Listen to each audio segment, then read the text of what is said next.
I'm going to call the meeting to order. Clerk Boudreaux, can you please call the roll? Councilmember King, Present. Mayor Pro Tem Wilcoxen, Here. Mayor Brown, Present. Councilmember Fellows, Present. Councilmember Tucson, Present. Councilmember Simmons, Here. Councilmember McLean. Here. Everyone is present and accounted for. Thank you. Give folks a sec. That's my spot. I'll entertain a motion for agenda approval. Support. Moved by Councilmember Tucson, supported by King. Any updates or changes to the agenda? I'll just note that, is that a? I was just going to point out Please the do. that we have postponed the Ypsi Transit Center reconstruction project till June. They do need to get in June. Thank you. If there are no changes. Councilmember Simmons? Just a quick question. I'm just wondering if we have a sense of how long our closed session will be. I know it's like not definite because we don't know. I'm just wondering that mainly in terms of public comment and these presentations, how they'll hit. I think we typically try to be back up here by 7, but Mhm. there's no way to know. Okay. Thank you. All in favor of the agenda as presented, please say aye. Aye. Any opposed? All right, thank you. Councilmember McLean, you have our resolution for closed session.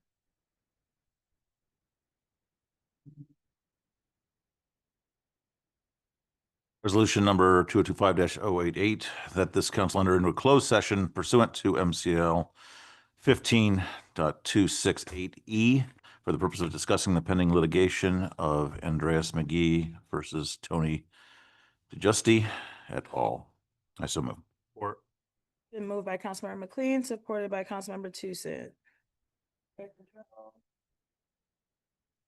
Mayor Brown, Yes. Councilmember Fellows, Yes. Councilmember Tucson, Councilmember Simmons, Yes. Councilmember McLean, yes. Councilmember King, Yes. Mayor Pro Tem Wilcoxen. Yes. Motion carries. We can move into a closed session. Thank you. We will take a break and return.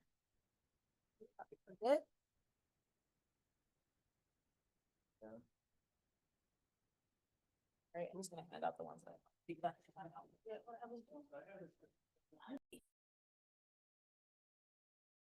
Mike.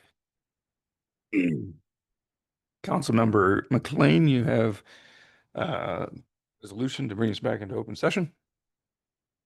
Thank you. Resolution 2025-089, resolved by the Council of the City of Ypsilanti that this council leave the closed session and return to open session of this meeting. I so move. Support. Call the roll. Councilmember Fellows, Yes. Councilmember Simmons, Yes. Councilmember McLean, Yes. Councilmember King, Present. Oh, yes. Mayor Pro Tem Wilcoxen, Present. Yes. Councilmember Tucson. Motion carries. Thank you, clerk. Now is the time for public comment. Don't have a sign up list. If you could bring me that. We have a lot of things on the agenda. One less presentation today. So if you hear about the transit center, that has been moved to a later meeting. And we'll go from there. As there are no names on the sign up sheet, we'll take hands from the audience on public comment. And remember, this is 3 minutes. It's your time to speak to us. It's not a give and take.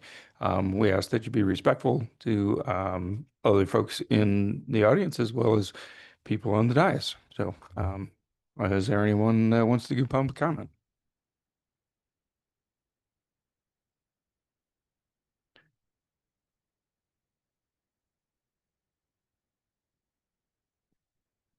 Thank you, Council. My name is Greg Woodring. I'm a Ward 3 resident and member of the Ypsilanti Planning Committee, or Ward 2 resident, sorry.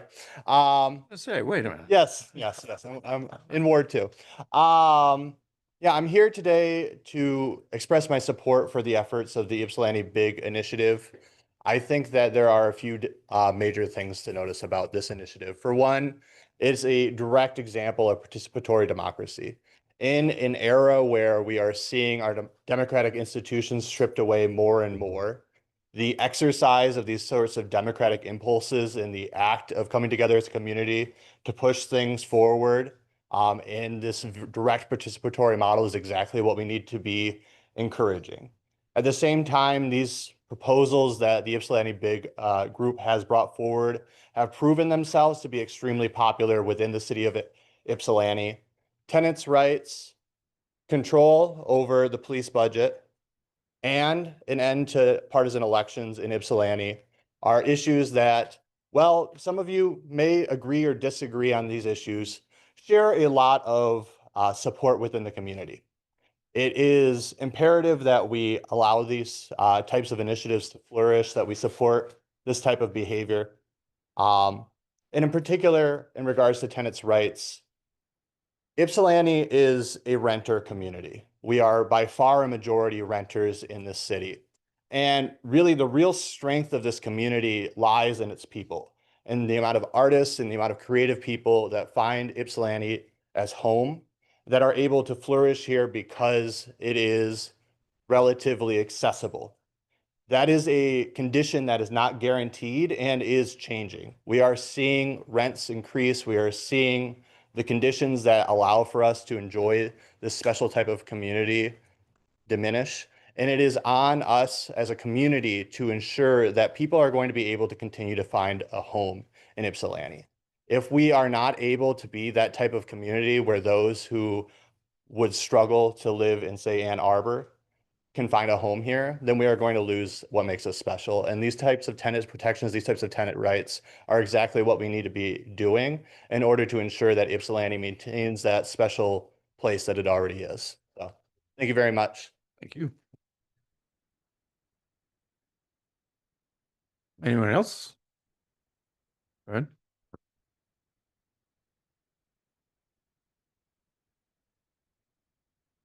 Hello, Council. My name is Sean Cool. I am the owner of Red Rock Barbecue and now the current Bitter Truth Barbecue. Just wanted to say I put my name in the hat for the open position or one of the open positions on the DDA. And I'd like to be taken into consideration. I understand I didn't make the list for tonight, but I've been down here since 2010, open business in 2012. I had a flourishing business for a long time. And I'm currently a struggling business owner. So I have a vested interest in bettering Ypsilanti in order for all of us businesses to thrive as we try to attract new visitors to Ypsilanti, as well as cater to those who do live here. That said, I just wanted to say hi and introduce myself. So thank you for your time. Is there anyone else in the audience that would like to speak? Preferably through the microphone and not the bull. Welcome.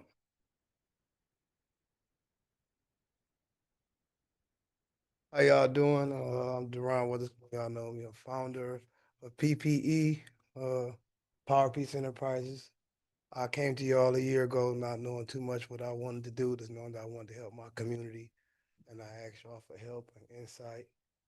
And most of y'all gave it to me and been rocking with me ever since. So since then, we've kind of evolved. I do have a youth organization now, PPE Next Gen. This is our president, Jeremiah, and we just wanted to present a few of our projects and our initiatives for our oral outreach, rescue, and awareness. So a few of our outreach programs, outreach projects we're gonna be doing is Patching the gaps project, not project. so Project Patching the Gaps will be our next gen, our youth community going to adopt a grandparent from all the local senior citizen homes and things like that, and spend some time with them like that, and try to bridge that communicational gap from the elders and the youth in a different kind of way. And Project Mott's, we would like to do the same thing at Mott's Hospital. We would like to go spend some time there. So we don't know how to do that exactly. So if anybody here knows how to make that happen, we got more than enough willing hearts to lend a helpful hand. And for our rescue components, the projects we have are Project Next Level and Project, Make sure he's speaking to mic, please. Projects Next Level and Project Love. Project Next Level is a platform that our organization provides to the inner city community in the format of a village theme, rolling with the movement of the community, takes a village. We can give more specifics at that time. Some members here are well aware of it. We have conversations. And I just wanted to officially offer everybody here an invite to come check us out Saturday at Prospect at 12, where we kind of break down the specifics of the village and its criteria. And we trying to make Prospect Park something like a supreme sanctuary where all people can come and be safe from all sides of town. So that's why we had the importance of it having a meeting there. Not to go into too deep. And Project Love is our organization's offering programming to all ages 7 and up, but it's Washtenaw County residents. That stems from youth advocacy programs,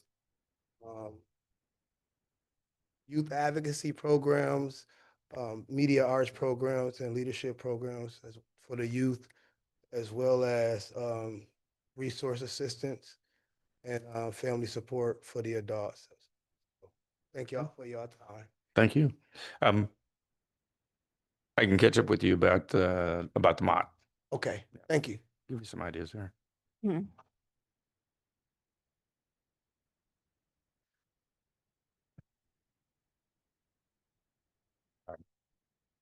Is there anyone else in the audience here that wants to give public comment? KJ?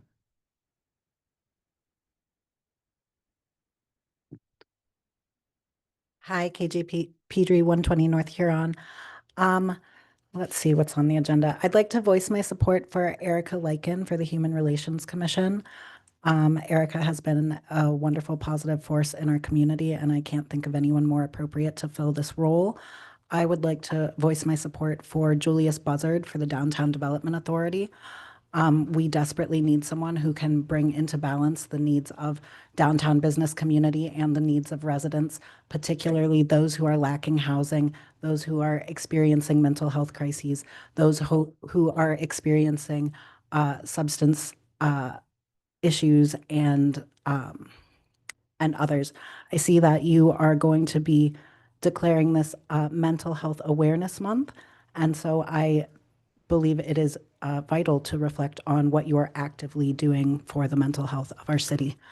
The same goes for your resolutions for Juneteenth and for the Pride flag.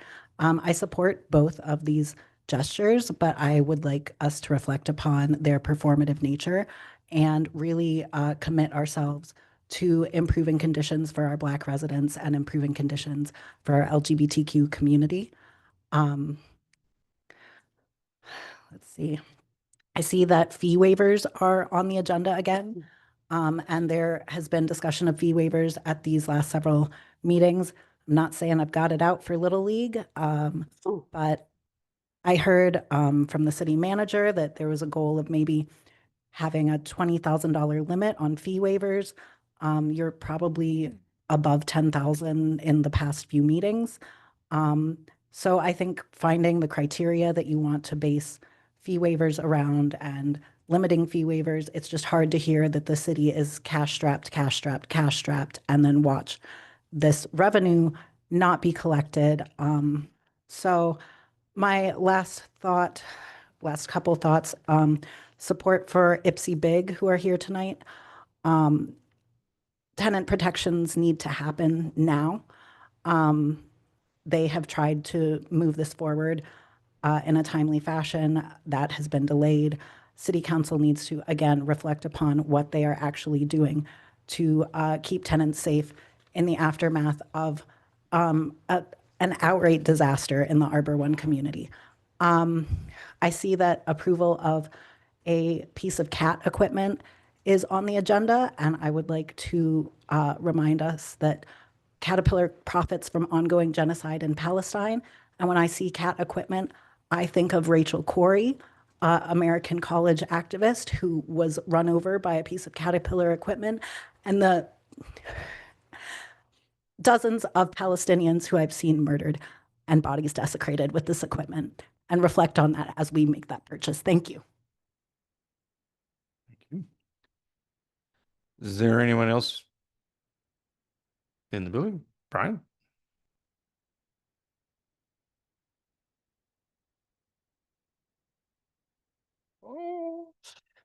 Hi, Council. Brian Geringer. I live in the gerrymandered part of Ward 1, north of Michigan Ave, in case you're curious. So in 2017, affordable housing was the topic at the center of many people's entire political experience. Then, as now, 2/3 of IPSI were renters. It was the #1 issue that was raised in meeting after meeting held by all sorts of different groups, notably READY, Rising for Economic Democracy in IPSI. And the lack of affordable housing was the fire which motivated the fight against International Village and which led to the Community Benefits Ordinance, as well as the Housing Affordability and Accessibility Subcommittee. Unfortunately, the story takes a more sour turn at that point. The affordability report that was worked on countless hours was basically thrown in the trash. And apart from the Community Benefits Ordinance, no further movement was made, and renters have been subjected to steadily worsening conditions through COVID and beyond. KJ's so on point to bring up Arbor One. And the sort of accelerating greed of the effective landlord monopolies throughout the city, the state, the country, and the world.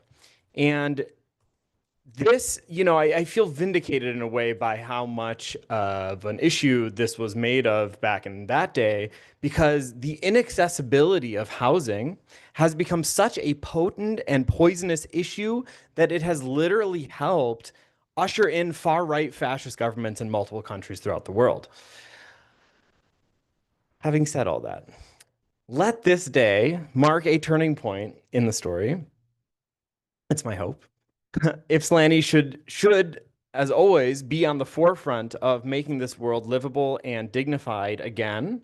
And one of the crucial first steps in that direction, along with affordable housing, is tenant rights. So I look forward to working with council, working with the Ypsilanti Ballot Initiative group, and working with other allies around the city, around the county, around the state on tenant rights and other ways to make people's lives livable again, because everyone should be able to afford a roof over their head and good conditions under that roof. Yeah, and also, I can't say that word. Caterpillar is supporting genocide, so I agree with that too. Thanks. Thank you. Is there anyone else in the audience that would like to give public comment this time? If not, is there anyone online that would like to give public comment? Yes, I saw, there was at least one person. Kat? Can you hear me okay? Yes? Okay, cool. Hi, everyone. Kat Layton, City of Ypsi, Ward 3 resident. I wish I could be in person today so I could look you all in the eyes versus at my profile view online. However, I would like to express my deepest frustration and concern while also pointing out the glaring hypocrisy of this city staff and council. So I see that we're proclaiming May and almost towards the end of May as Mental Health Awareness Month, which is great, but also can be performative, given that we have allowed some city staff members to bully some council people and other just community residents from being on boards and commissions. As a historically Black community with nearly 60% of the fatal opioid overdoses happening right here in our city limits, killing mostly communities of color, specifically Black people. We have currently a city staff issuing a cease and desist on an organization that is trying to shut down a vital resource that provides mental health support during the same meeting and time that we are also proclaiming Mental Health Awareness Month and also Juneteenth and having a Juneteenth flag in the window. Separately, we have a public safety and mental health millage that has received over $2.4 million from the county from our taxpayers' money that nothing has gone towards mental health. Nothing has gone towards addressing these health disparities and racial disparities that we are seeing. We have currently around $525,000 unaccounted for, unsure where it went, that we got for fiscal year 2023 from the millage reimbursement money. Where is that? But more specifically, where is the actual $888,000 that is possibly around floating somewhere from Public Safety Fund 205? What makes it worse is, how can you say that an organization is illegally providing a substance use treatment provision, but yet we have an actual city treasurer and city budget that is illegally taking money from a public safety fund that's a special revenue fund and giving it towards capital improvement projects whenever that's not allowed with special revenue funds? I'm not sure what is going on. And even whenever we can request this information formally, we're told we have to FOIA it. So you want to be making sure that we're abiding by the laws, but it seems like only whenever it's in your benefit, not the community and the people's benefit. So please help me understand that. Sorry, Kat, your time's up.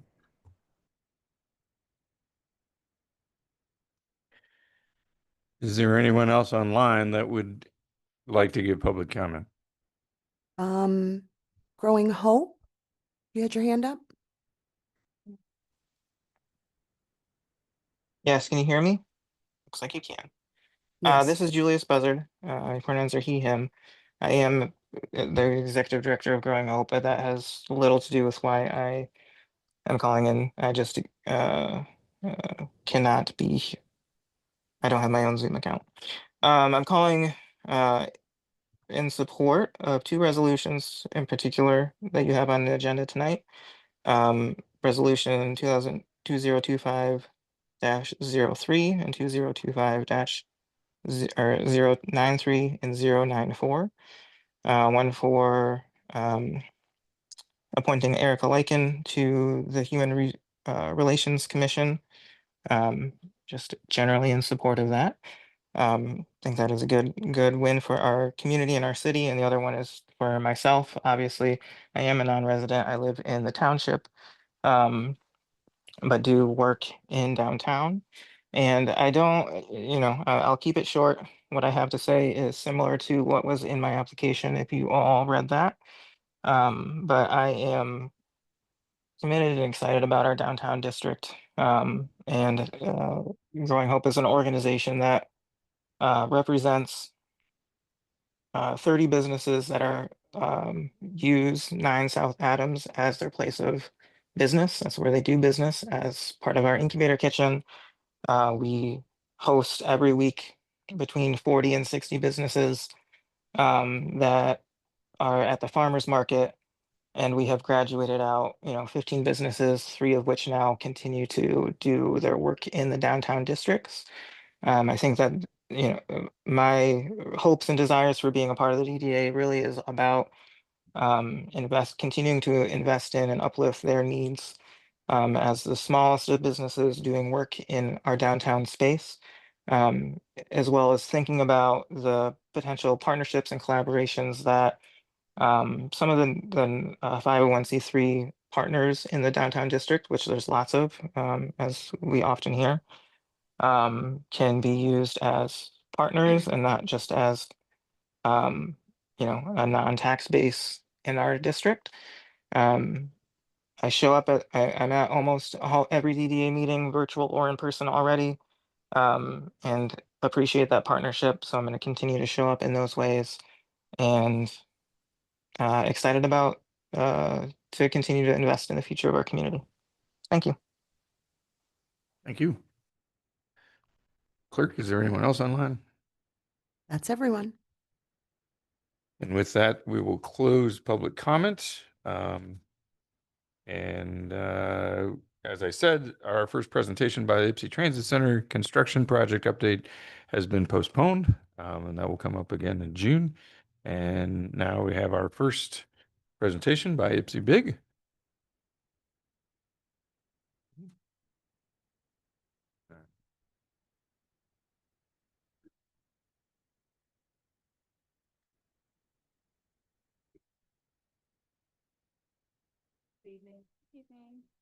Hello, my name is Shannon Batchelor. I am a Ward 3 resident and I have been so for approximately 3 years. And my name is Colton Ray. I'm also a Ward 3 resident and have been so for almost 5 years. And I'm also pursuing a master's in social work at Eastern Michigan University. I'm a nurse. So we're, oh, which, testing it out. Okay. So we're here today to talk to you about Ypsi Ballot Initiative Group, aka Ypsi Big, and kind of what the next steps look like and what directions we want to go. So some of you may know Ypsi Big, some of you may not. We are a grassroots group that has been organizing to put 3 different initiatives on the ballot. We are completely volunteer run. We did not receive any funding from big money interest.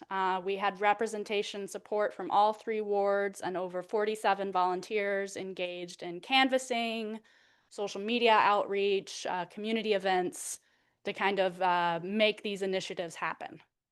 Over a 6-week period, we collected 3,000 signatures.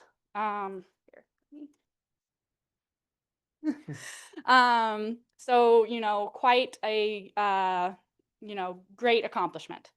And throughout this whole thing, we came to realize not only how popular these initiatives are within the community, but how much demand there is for change on these issues, especially tenants' rights. So briefly, our 3 initiatives were tenants' rights, which we are going to discuss more throughout this presentation, but it included a ban on application fees, right of first refusal, and a rental data transparency clause. Our second one was nonpartisan local elections. And the reason that this is important is because the way Ypsilanti elections function right now is they get decided in the August primary where not a lot of people are voting. I think Ypsi and Ann Arbor are the 2 big cities left in Michigan that still have nonpartisan local elections. So rather than having the deciding election be during the primary, this would shift it to November when there's much more voter participation happening. And then last but not least, we have community control of the police budget. The way it stands right now, basically if the YPD wanted to increase the police budget, rather than going to city council, this would have to be put to a vote to the people. So just kind of our timeline of what has happened since we collected these signatures in July and submitted them in July. The big thing that kind of happened was that our tenants' rights initiative was blocked by the city attorney. They did this citing a technicality based on Michigan law MCL 117.21.3 that states that because there were 3 different initiatives kind of bundled in there, that it was not valid. This was a little bit disappointing, especially because this was our most popular initiative. On the bright side, the nonpartisanship and the police budget initiatives were accepted, but unfortunately not for 2024. Instead, these initiatives will go on the ballot in November 2026. And as a gentle reminder to City Council, y'all are legally obligated to approve this process by August of 2026. Without further ado, we'll pass it on to my comrade Colton. All right, thanks, Shannon. Tenant rights was as Shannon said, the most popular initiative, and tenant rights, of course, is directly tied to housing security for renters. And so our neighbors to the west, Ann Arbor, oh, thank you. Ann Arbor already passed a pre-tenancy ban. So Ann Arbor, looks a bit different than Ypsi, in that they also had landlords charging, holding fees and waitlist fees, and so those were banned in Ann Arbor, but they capped rental application fees rather than banning them altogether. However, if you are not accepted, then it is like refunded if you don't if you're not able to move into that property.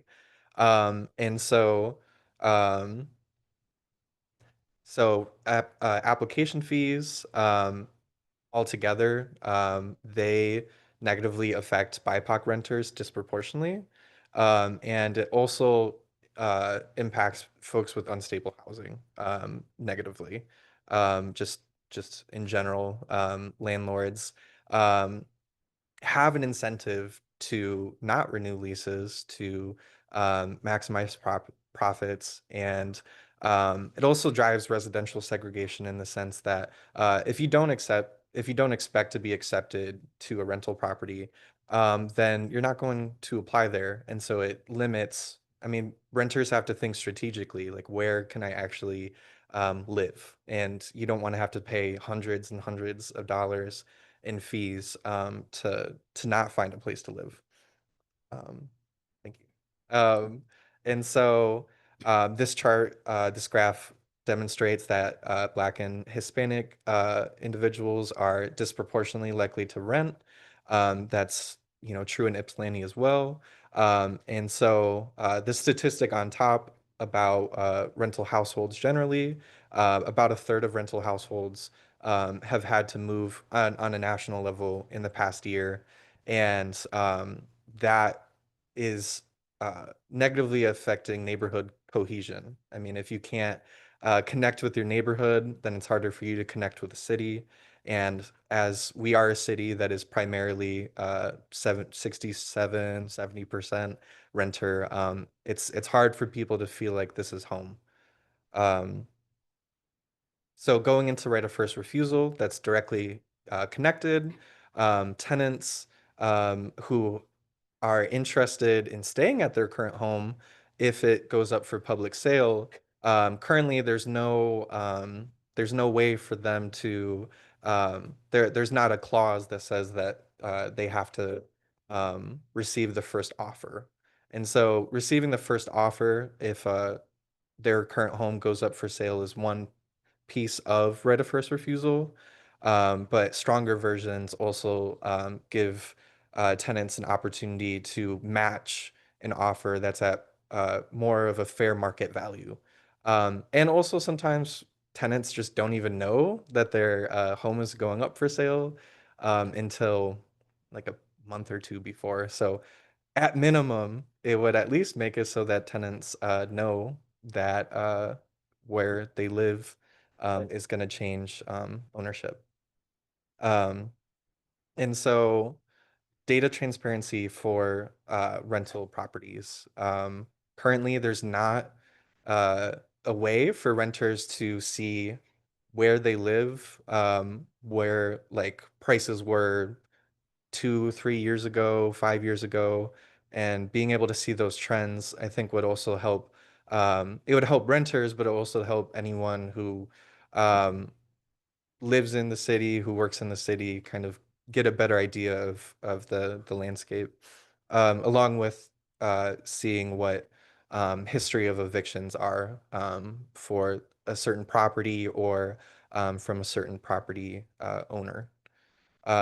Fortunately, there is some data that is available though through the BSNA website. So occupancy status, ownership, violations.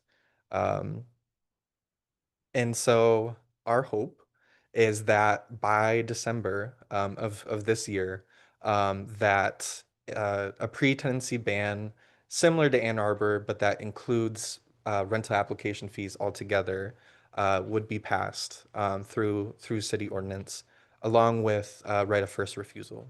Not every tenant, is going to want to purchase, but or is able to purchase, but at least giving them a tool to do so would be great. Along with tools for greater rental data transparency. Something we didn't include in the initiatives that Ann Arbor already did pass, as well as our early leasing ordinance. I know I have to decide 4 months into my lease if I want to renew or not. And a lot can change well, I don't have to decide, but people start touring my apartment if I don't renew 4.5 months after. Funding the Ypsilanti Housing Trust. I know that council, y'all are deep in the budget process right now, but the Housing Trust is also another tool for maintaining housing security in the city. And further down the road, as Brian mentioned in his public comment, the 2020 Housing Affordability and Accessibility Subcommittee report has so many ideas, so many recommendations that largely have been ignored. And so, fortunately, though, y'all have already made great progress advocating to the county for funding a permanent shelter. And so, keep up the good work. So easing zoning restrictions is another path to assist cooperative housing, community land trusts, and possibly considering levying a vacancy tax as well. And so that is everything from us. Thank you for your time. Thank you so much for your presentation.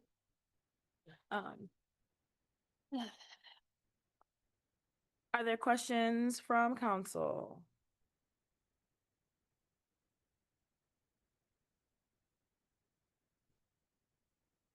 So thorough. Councilmember Fellows? Well, thank you, Colton and Shannon, and everyone here from Ipsy Big, for taking the time to come and present this information in a very concise and thorough manner. I want to mostly say that we as a community are so lucky to have engaged residents that have been pushing and fighting and on these issues for quite a while, and I'm just very pleased to be in community with people that care about our conditions improving for ourselves, of course, and for people that are worse off than us. And so, yeah, this just feels like a long time coming. This was, something that I specifically ran on in my election, did win against an incumbent. So I am determined to get all of these things approved in a reasonable amount of time. So, what I like to see now is like if there's other questions from council for the group, but I also have some ideas for proposals of how to move forward. Thank you. Further comments? Councilmember Simmons? Well, thank you all again, of course, Ward 3, woo woo. So this question actually might be for staff, just in terms of, so for one of the proposals, so like for instance, the landlord registry, I wrote it down. The rental one, there was a list of some things that already are available, but maybe not accumulated, right? So you can look in BSNA for it, but it's not necessarily one place. Is that the case for the, no, I just typed it in hold on, let me go back in my notes here. Let me find it in here, just so I can refer to the right things. Okay, so it says occupancy status, violations, ownership. Those things are available, but you can have to like kind of search for them specifically. Is this the hope that these things will be put together in a different format or that everything will be searchable in BSNA? That's for us, right? I'm sorry, the other question is for staff, but now I want to ask you that just because, yes. Yeah, no, I feel like the BSNA website is fairly confusing. I mean, I was fortunately able to find a fair amount of info when I searched through. However, I'll say too, where I live, the data is wrong. Like it's inaccurate. So yeah, I feel like finding a way to make it more easily accessible to residents and keeping up with like Mhm. accuracy of what's already on there, and then adding, rental rate increases and history of eviction too. Great. Yes, thank you. And then the question I had that would be for staff would be if there are things that we need to think about or like thinking about how we would gain information around the rental rate increases and history of evictions, if there's any thoughts on that. It would have to be self-reporting from the landlords. And they would also, because the city does not find out about evictions. That would go through the district court. So yeah, so that would be maybe a different information place, like the district court would have that. They don't keep it specific to that. You'd have to look up the dockets or the specific case.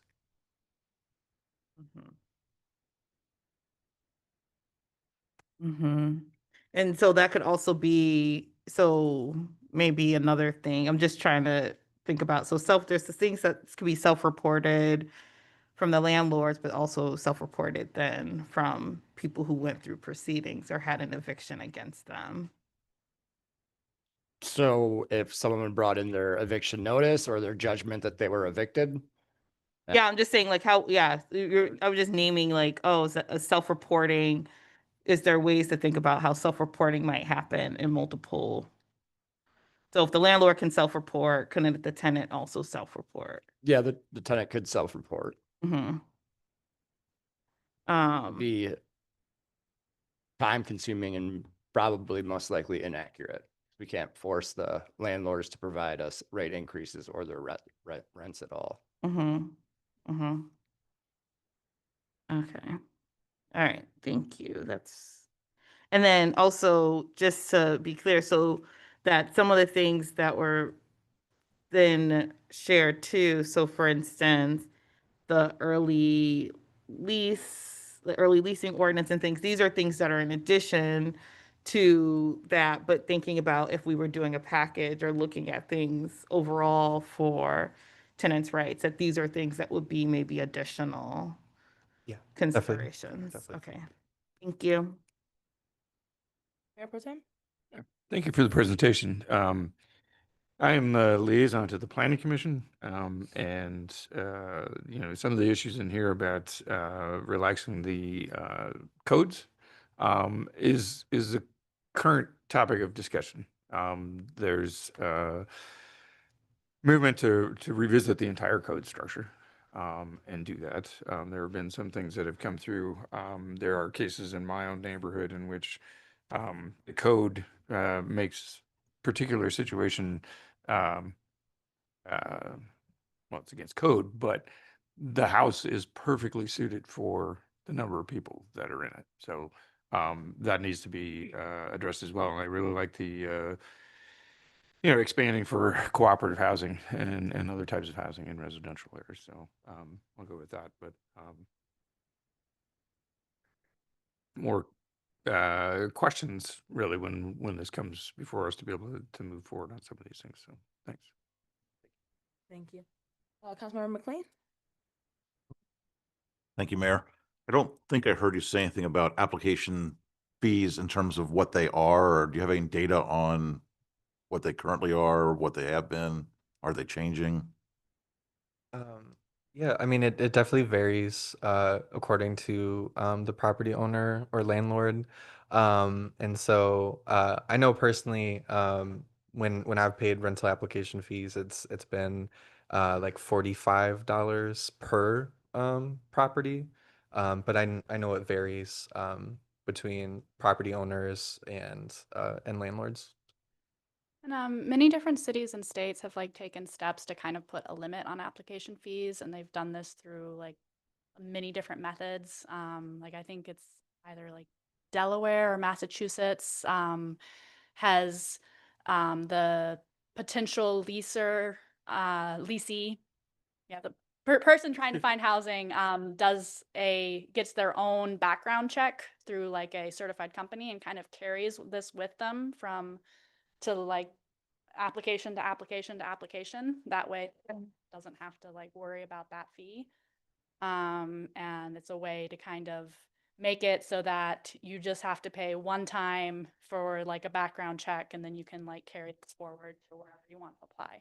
That's just like one example of like what different states are doing to kind of reel it in a little bit, because sometimes you have to apply to like 4 or 5 or 6 different places, and those fees can really add up. And especially if you have unstable housing to begin with, or just don't have that money. And Mayor, just to follow up on that, if you have information about the specific states or communities, what they've done, if it's been in place for a few years, whether there's anything written about how it's worked, I'd be interested in that. Perhaps other members of the council would be as well. One other question, and I know most of your presentation was focused on the tenants' rights section.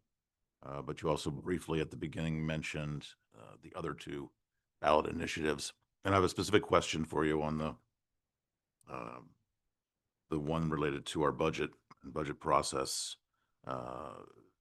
You referenced the police budget. Does your initiative have a definition? What is the police budget? Not a number, but what is it? What constitutes the police budget? Because I can think of, I don't know, 3, 4 different ways to articulate it. Yeah, so I don't have the exact language right in front of me, but we defined it as overall expenditures from the Ypsilanti Police Department. So it would encompass all the 3 or 4 that you mentioned. It would encompass all of it. So it would be for all funds expended for police. Yes. It would be including grant funds, capital funds, general fund. Yes, budgeted. Right, but in which funds?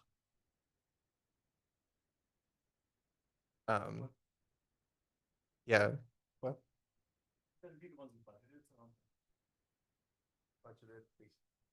We have to budget for grants. Okay, thank you. Questions from council?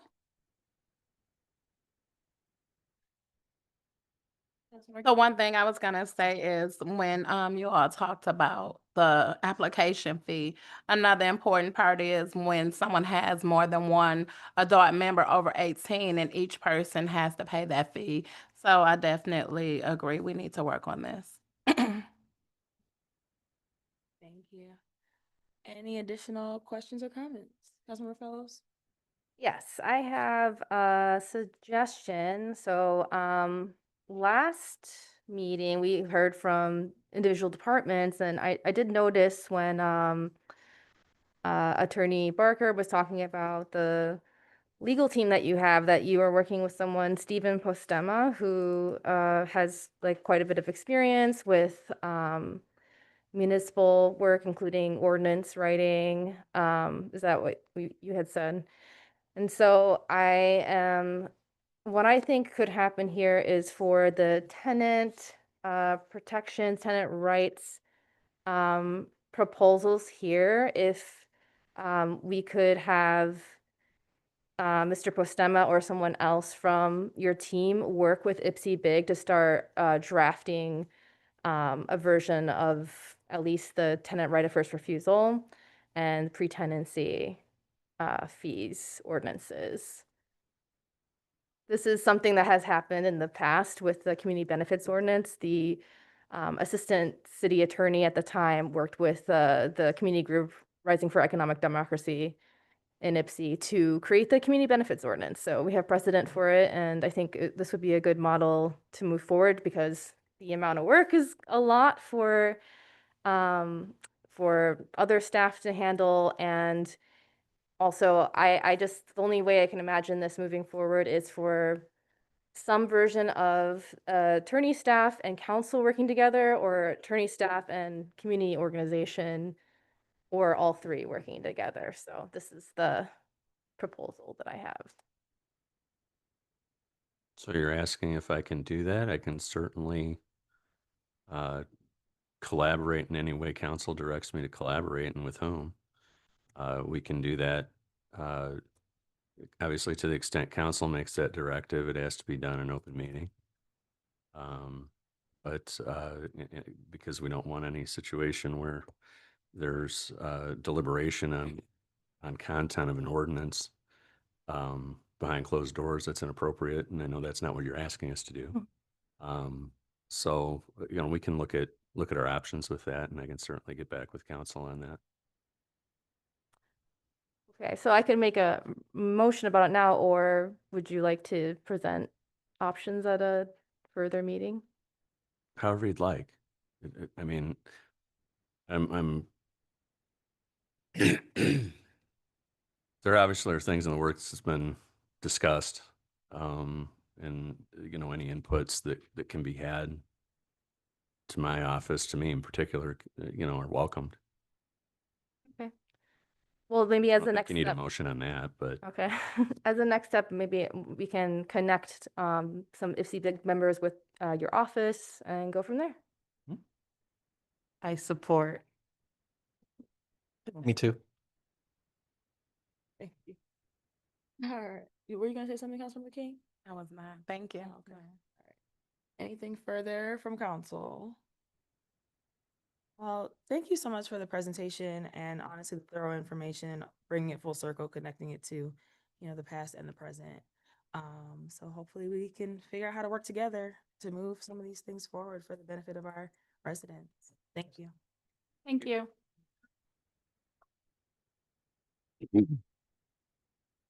Next, we have a presentation from 826 Michigan.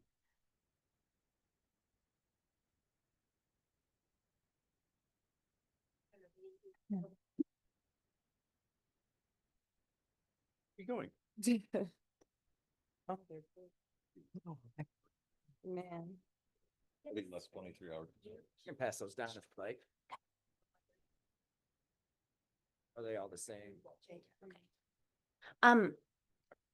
Tracy, will you keep us honest? Because also we have to release our students to their parents and homework, which they say they don't have. Yeah. Can you start us the timer?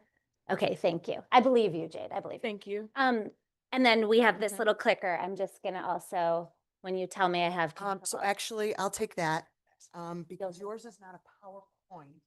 Oh, you're wonderful. Thank you so much. And Okay. how long do you want your timer to be? 10 minutes. Okay. We're gonna rack it out. Okay. Hi, Council. Thank you so much for letting us come and speak with you. My name is Megan Schuckman. I'm the Executive Director of 826 Michigan. We are a writing and literacy nonprofit that has been working throughout Southeast Michigan for 20 years and here in Ypsilanti throughout that whole time. We also have half of our operation in Detroit as well. And we are here today with a couple of our amazing students to share some of our student writing with you and just tell you a little bit about our organization, since we haven't gotten to present to the City Council, at least recently. So again, Megan Schuckman. Kat, do you want to introduce yourself, and then we'll let our students do the same. Hi, I'm Catherine Calabro-Cavan. I'm a Ward 3 resident, and I'm very excited to be here with our students. Oh, sorry. Also, I'm a grants writer for 826 Michigan, and I've been on the staff for like 15 years. Hi, I'm Jade. I'm 17 years old. I was a team leader at the writing lab, and I go to Early College Alliance at Eastern Michigan University. I'm 11th grade. Hi, I'm Idris. I am 14 years old. I'm a ninth grader at the Early College Alliance. I worked with a Ypsilanti Teen Leadership Lab as a student mentor and writer.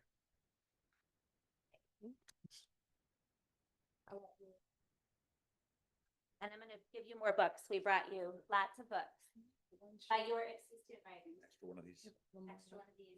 An extra one of those pages. So we're so excited that you all have in your hands now some of the writing by the young people who participate in our programs. And I think a lot of you are familiar with 826's work, but for those of you who are new to it, we have up here on the screen our writing core values. And so when a young person participates in an 826 Michigan program, they are experiencing writing in one of these ways. We talk about writing as a process of discovery and engagement. So a way, when you use writing, you're learning, you're using writing to learn.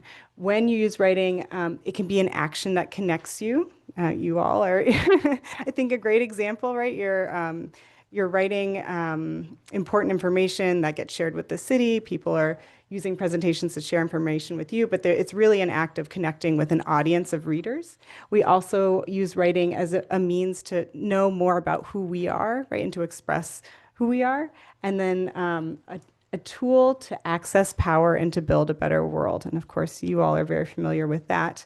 But that's something that is at the heart of each program that 826 Michigan runs. And I think better even than me to explain it are our students. And so Jade is going to be up first. So Jade already said, Jade's been a part of our Teen Leadership Lab, which is in its pilot year. And in Ypsilanti, we've been running it at the Superior branch of the Ypsi Library. And each week, our team leaders get together and then they work with our K-8 students. So they're learning to be mentors and to have these writing conversations with the younger student writers. And afterwards, they get to debrief with support from our staff. It's a paid position. And they also get to do some writing workshop of their own. So Jade, if you wouldn't mind coming up, and Jade's going to share a piece of writing she worked with this young writer on, and then maybe talk a little bit about that. Okay. I'm gonna read a little bit of my student's story. I worked with her from beginning to end, and her growth in this writing was absolutely amazing to see. Her name is Shania, and she's 7 years old. And the title of it is Magical Wonderland. And once upon a time, there were magical animals in a magical wonderland. There was an evil giraffe named Dexter. The giraffe's eyebrows were furrowed together, his nose was scrunched up, and he had a big frown on his face. Dexter was from the land of poison, and in this land, all of the animals were poisonous. If you weren't poisonous, then you weren't allowed to go inside. And seeing her growth from beginning, like at first she was really shy and she just didn't know what to write. And then as time went on, she found out what she wanted to do, and seeing her create her own ideas without needing my help as much was absolutely wonderful to see. And I thoroughly enjoyed it. Cute. Yeah.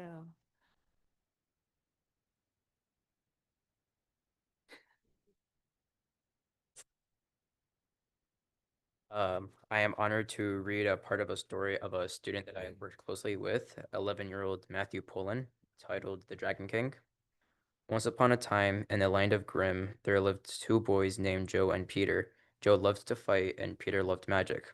The only thing Joe and Peter had in common was they both wanted to be knights. They trained every day, Peter with his magic, and his brother Joe had a flaming sword. The two of them fought as one, like the water and rock making together a waterfall. Thank you. Elise, could you share just maybe one thing that you learned from being a team leader this season? That creativity is, you get your creativity once you really search it. I remember Matthew would struggle a lot in the early days trying to come up with ideas. After prodding really into it, I found it's not that hard to get the creativity spark, and I saw him make an amazing story with it. Thank you. Awesome. You can go forward, please, for us, Tracy. Thank you. I'm remembering what we have next.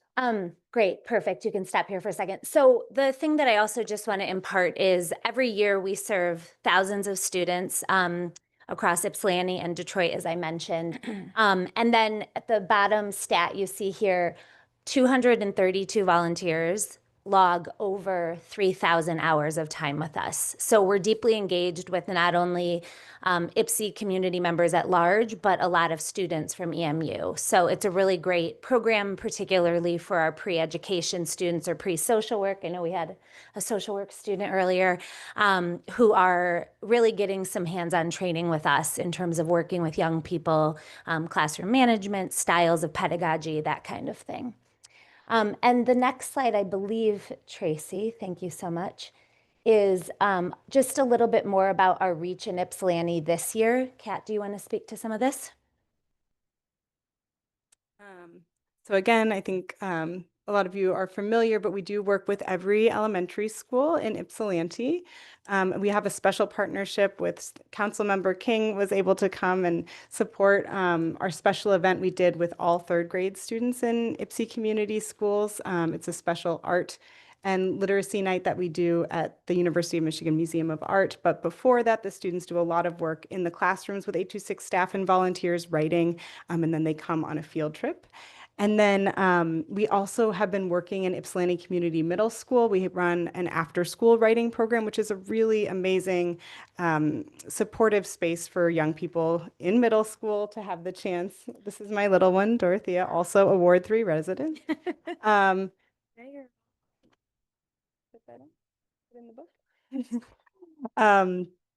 And like I said, it's a wonderful after-school program. And this year we also got to work with every 7th grade student in the middle school doing our in-class writing workshops. At all branches of the IPSI library, we're so excited that the Michigan Ave branch is back open. We are going to be doing this summer our WeBots program, which is for very early writers like Dodo's ages 4 to 8, who do story time with us, and then they write about something that the writer is doing in that story. And then our Teen Leadership Lab, like I said, is in its pilot year.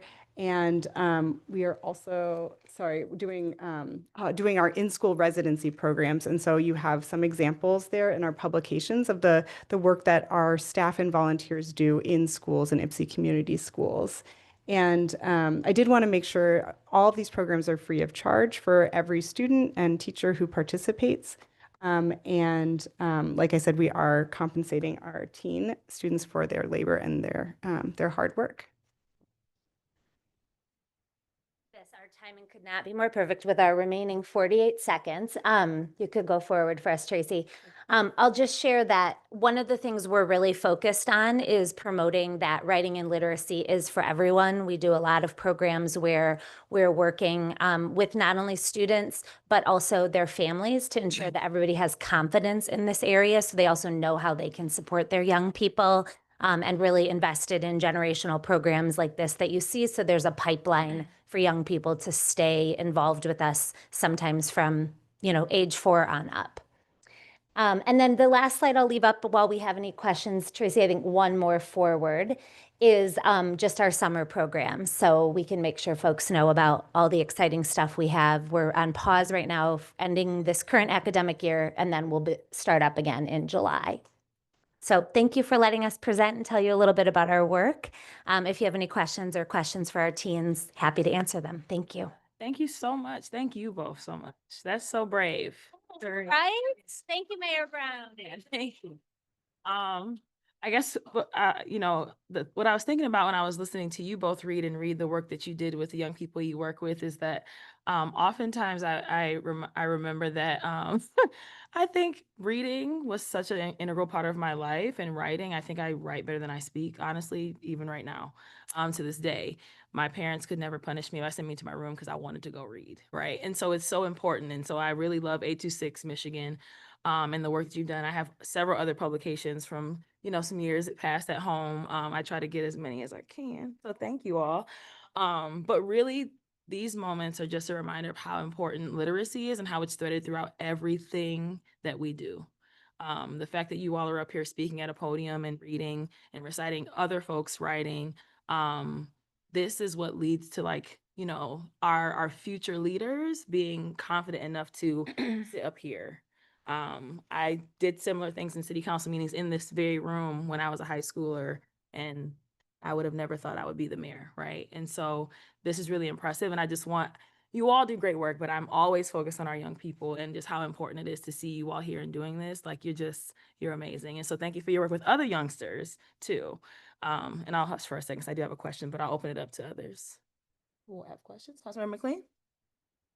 Thank you, Mayor. Maybe more of a comment than question, but also want to echo some of your comments. First, thanks for coming before us. Thanks for sharing your wonderful work as a book person.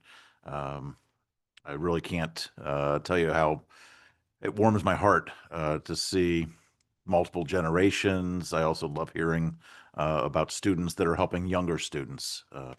It's such a gift, and it speaks so highly of all of you. I want to thank, I believe it was Councilwoman King who brought the group forward. Is that right? Correct. Yes. So thank you for doing that. Hope you'll come back every year and kind of give us an update on how things are going.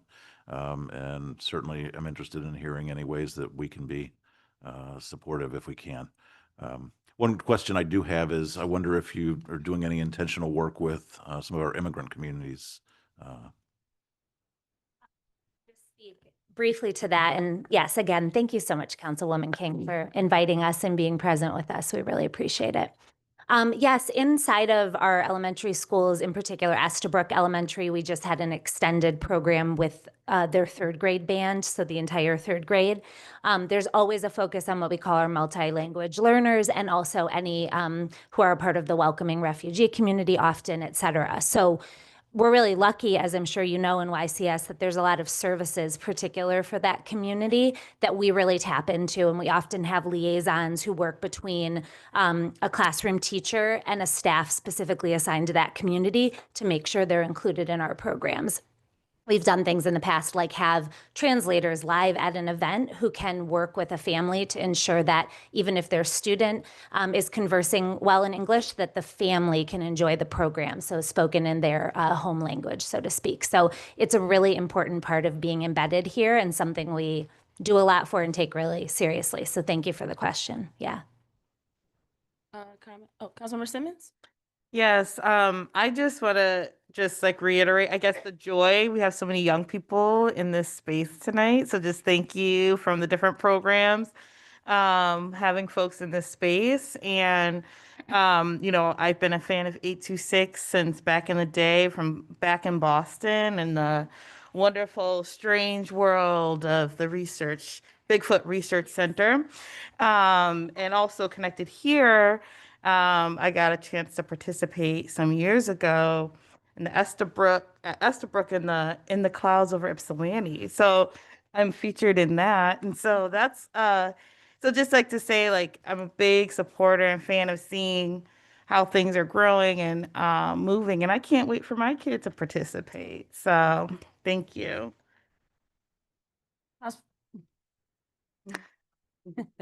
Councilmember Tuesday. Yes, I would like to express the same sentiments as my colleagues up here. It's just great, and I can never get enough of seeing like youth involved and expanding what they already know and learning new things, and also youth helping youth get ahead as well. It's beautiful. I want to see it keep going. I'm looking forward to reading into some of these. Just keep up the good work, and thank you. Further comments? Councilmember Fellows? Yeah, first I just want to thank you, Jade, Idris, everyone, for coming up and spending some of your evening here with us. And I do have a question, just because I am seeing people in education kind of sounding a little alarm around literacy rates. And so I just imagine you might have more information in the know, like what is the data showing for literacy rates? It seems like what I've been told is that it's dropping, and what do you believe are the reasons why this is happening, and how do we tackle this issue? Well, if Tracy was here, I'd say restart the clock to 5 hours, Tracy. No, but of course, thank you for the question. It's a huge area of course, concern for us, but also we spend a lot of time in the data. So I'll say just very briefly, our state, unfortunately, has a lot of work to do in terms of our literacy, and what we track is literacy, and that's inclusive of English language arts. So for us, that's writing and reading. And, you know, we are probably all well aware that in our wonderful city here, we have some really particular challenges in the 3rd through 5th grade bands. That's a really high impact area where we're seeing our students really underperform against state and then national trends as well. A lot of reasons that I believe, having done this work for 2 decades, to be at play, but it really can't be underscored enough that we are very much in all public education spaces making up for lost time with the pandemic. And so since we know that literacy starts really 2-3 years old, if we imagine that everybody who was affected by the pandemic, starting my son's 5, so he was like a little baby in the pandemic, everybody from then forward has had some effect, right, on their education. And so there's lots of different studies talking about how much learning loss took place, but I think it's just important to note that for those of us who work in public education, it's not only about tackling what we were pre-pandemic, but the pandemic added a lot of challenge on top of that. So I think it's a really good moment to continue to point a spotlight here because of how much challenge we know our schools need a lot of support. Thank you. Yeah. Councilmember King? I just want to say thanks for coming tonight, and I really enjoyed being at the event that night, seeing even younger students participate in a piece that they wrote themselves. So it was really nice to be there.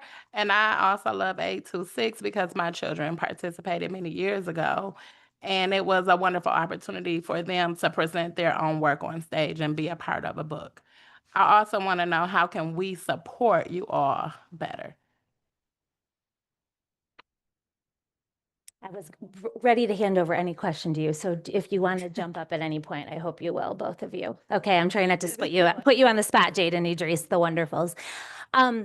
I will say, you know, like everybody, we're facing challenges just as a nonprofit that I'm sure many of our peer organizations are as well. We've lost about 10% of our funding because it either came directly from the feds or pass-through grants, and that's at the state level. So I think just advocacy for folks to know really the dire situation that many nonprofits are in right now, and what we are all doing to brace for the next couple of years. So we always want to be here supporting our schools and our students in and out of school time, but we're just really aware that for us right now, it's about trying to be as lean as possible and honestly, in some ways, just sort of survive the tidal wave that is coming in our minds and is already started.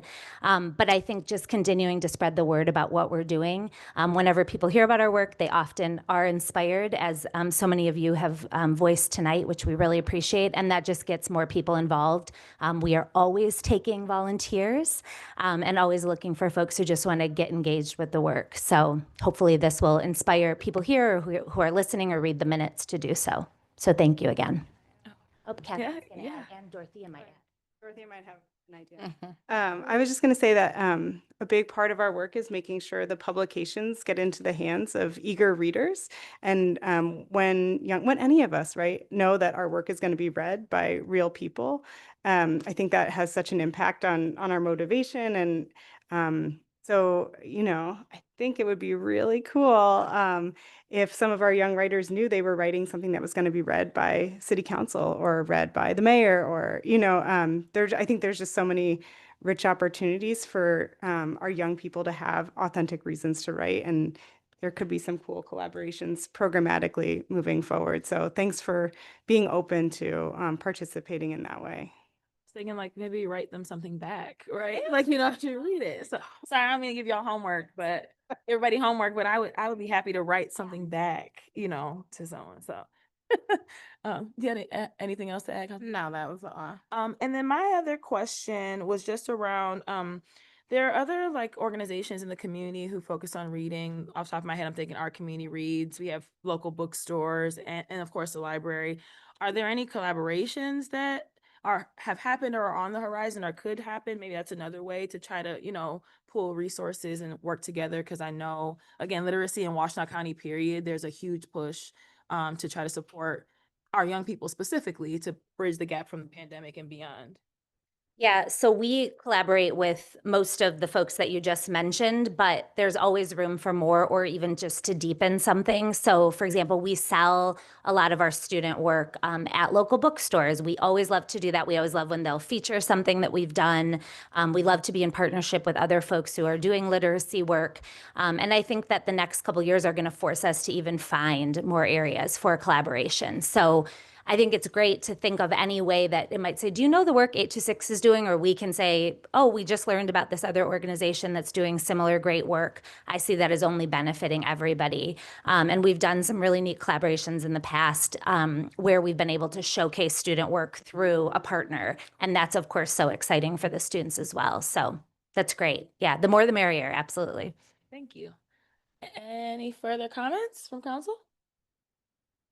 Well, again, we want to say thank you all so much for coming. Thank you so much for coming and for reading to us. We really appreciate you, and please keep up the good work. Thank you for having us. And thanks, Tracy, for organizing it. Oh, they did? Oh, you all want to take a picture? That would be what- so good. I was going to say, Yeah. appropriate. So Sure. can you take? Um, Of course. Yeah. Can they come over by you, Mayor Brown? Or What do you all want to do? I mean, if you want to guys come wanna under, do- yeah, I think yeah. that would be sure. nice with the little. Sure, if you want to come up here. I know, right? These are the mayors of the future. I can't believe that. That would be such a cool story that Mayor Brown shared. Go ahead. Gotta give the youngster a picture. Oh, wait, Councilman Fellows is not here. Oh, no. Oh. Should we wait one moment? Or do you want to? Oh, here they come. Picture, we don't want you to miss. Could they be on one side of you? Please, will you go on the other side of the mayor? That's fine. We may need to smush in a little more though. Yeah. Yeah. You may-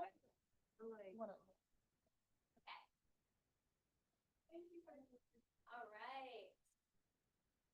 Yes for young people. Let's go. Thank you so much. Thank you so much. Thank you. Nice to meet you too. Oh, excuse me. Of course. Okay, That's all right. I checked. all right. Oh. Okay, thank No, you. that's fine. All right, Yeah, that's why I keep. what happened? Did we mess something up? Oh, yeah, that's okay. Next on the agenda, we have two proclamations. So I'll go ahead and read those. The first being a proclamation, for Mental Health Awareness Month. And so proclamation, whereas mental health includes our emotional, psychological, and social well-being. It affects how we think, feel, and act. It also affects how we handle stress, relate to others, and make choices. And whereas mental health allows us to maintain relationships, take care of ourselves and our families, take care of our physical bodies, and respond and adapt to daily life changes. And whereas 1 in 5 adolescents have had a serious mental health disorder at some point in their life. And whereas 50% of all mental health disorders begin by age 14, and 75% of all mental health disorders begin by age 24. And whereas suicide is one of the leading causes of death in the United States. And whereas talking about mental health can reduce stigma and increase awareness of the devastating consequences of unaddressed mental illness. And whereas evidence-based mental and behavioral health training teaches people how to recognize signs and symptoms of mental health and substance use challenges and provides skills to assist people who may be facing a mental health crisis. And whereas mental health training for teens is proven to reduce stigma and teach teens how to identify, understand, and respond to signs of mental health and substance use challenges among their friends and peers. And whereas investing in mental health and safety is critical to building strong workplaces, a thriving workforce, and strong communities. Now, therefore, I, Nicole Brown, Mayor of the City of Ypsilanti, hereby proclaim May 2025 as Mental Health Awareness Month in the City of Ypsilanti.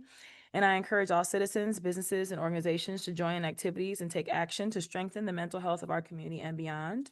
Given under my hand and seal on May 20th, 2025. This is always important to me, as, you know, a social worker and someone who has spent most of my life working to destigmatize mental health. Making sure that we just talk about this in city council and across the city is very, very important. And so happy to bring this forward. If are there other comments or anything from council before I move on to the next? All right.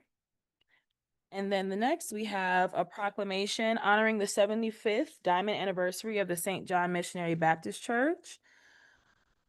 Whereas the St. John Missionary Baptist Church was organized prior to 1950, but the earliest records started at a meeting held on June 6, 1950 at 834 Monroe Street to call a pastor. In August 1950, Reverend Frank P. Roberson became the first pastor, and during the 19 years of his pastorate, the membership grew rapidly. 10 auxiliaries were organized and the church was enlarged, including land purchased for off-street parking. And whereas on July 5th, 1970, Reverend Harvey E. Leggett of Slidell, Louisiana, was installed as the second pastor of St. John. Instead of adding to the church building under Reverend Leggett, they purchased land and built a new edifice, baptismal pool, and parking lot. And whereas the congregation moved into the new church located at 866 Monroe Street on February 2nd, 1975. The church mortgage burning was held in February of 1996. In April 1998, land was purchased for a new church addition.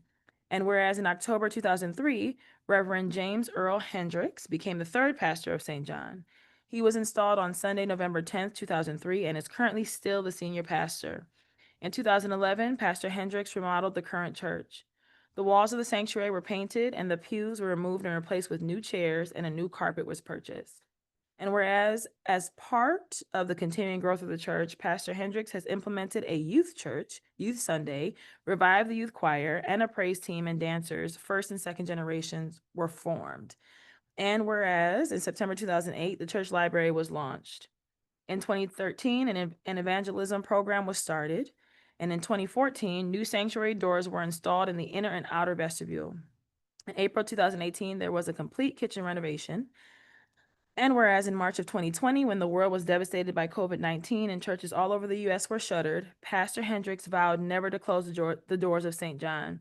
They held live on Facebook broadcasts from their sanctuary and opened the doors of St. John to grieving members of the community who needed closure to have their funeral services for their loved ones. And whereas 2025 marks the Diamond Church anniversary for St. John.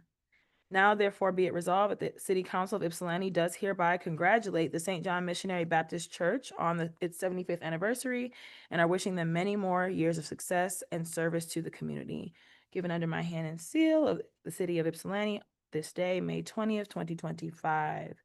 And I know there have been celebrations, including this past weekend at St. John. And so again, extending huge congratulations to them for 75 years of service to our community, impactful service at that. Are there any other members of council who may want to give comment before we go? All right. Well, thank you. And we'll move into our first resolution. Councilmember Tucson, you have 090. Yes, I do. Resolved by the Council of the City of Ypsilanti that the minutes of the May 6, 2025 regular City Council meeting and the minutes of the May 13th, 2025 special City Council meeting be approved, and I so move. It's been moved by Councilmember Tucson, supported by Mayor Pro Tem Wilcoxen.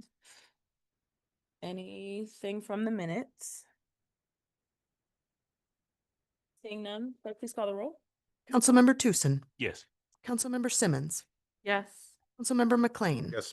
Councilmember King, Yes. Mayor Pro Tem Wilcoxen, Yes. Mayor Brown, Yes. Councilmember Fellows. Yes. Motion carries unanimously. Thank you. Councilmember Fellows, you have 091.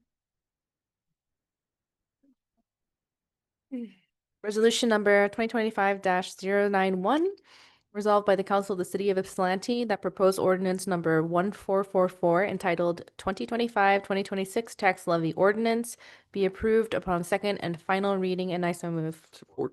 Been moved by Councilmember Fellows, supported by Councilmember Tucson. City Manager. Council, this is just the second reading of our tax levy ordinance. If council has any questions, the finance director and myself can assist. Any questions from council?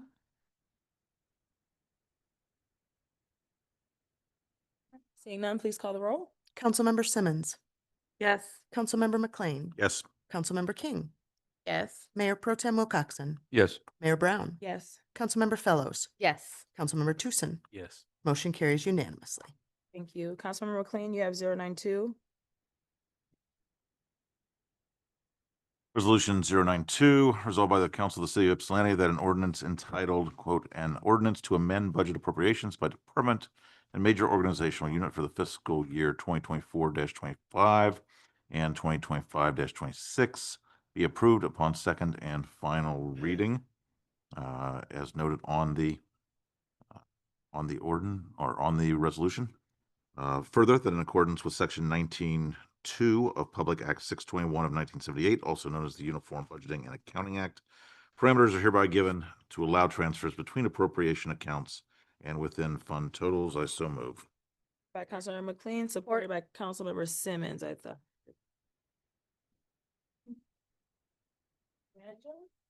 Council, this is the second reading of the budget. As it was previously stated, council has the authority to table this until the June 3rd meeting. I was reviewing some of our other funds, and we had some unexpended funds, so it's going to decrease the need of transfers out of the general fund in the next fiscal year. So in our rubbish fund, we put a cushion on that. So we'll probably have a 700K left over. We'd put a cushion on it because the contract was up, as well as our contract with Recycle Ann Arbor. So we didn't really know what that impact would be until we got the rates. In 414, we had 2.268 million not expended. So that again is going to decrease the need of transfers out of the general fund into the capital. In our fire and police pension, we did not expend all the funds that were in there. Nearly, depending on the remainder of the year, we're going to have a good deal amount in there to cover any need in the future fiscal year. So in total, there's around 3.2 million that was unexpended that will not be required to be transferred from the general fund next year. Thank you. What was the, I'm sorry, what was the second? I missed the second one you said. 14. 414, it's capital improvements. Two. Robin. Councilmember McLean, you have a question? Yeah, that would probably help if I told you what those funds were. I think you said. Okay.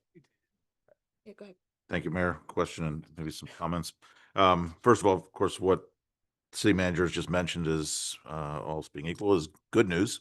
And I would ask that the city manager, working with the finance director, work to update some of the relevant documents that they presented last week to reflect some of those changes, particularly with regard to fund balance in the current planned years, but also in the out years as we think ahead. All that being said, and I think everybody on council knows this, but as we get closer to a vote, which will likely come in a couple of weeks, I hope we will keep in mind still the need to structurally bring our general fund into balance or as close to balance as possible. We're still able to do some things, pulling in fund balance because of having a positive balance, but that doesn't last forever. And so among the amendments that I will probably offer is to ask the city manager, working with department heads, to make some probably rather modest cuts, given this recent news, but still some cuts to bring us closer to balance and to always kind of have our eyes on the need to make our revenues and our expenditures match up. Thank you, Mayor. Councilmember, I thought I saw your hand going up. Sorry. Yeah, I'm hearing what you're saying, Councilmember McLean, and this was actually a question was also on my mind, and I was able to meet with the city manager today to discuss what it would look like to do some cuts. And we discussed these updated numbers about the unexpended funds, which makes it a lot less scary number than, you know, the projected 5 million shortfall for the previous year.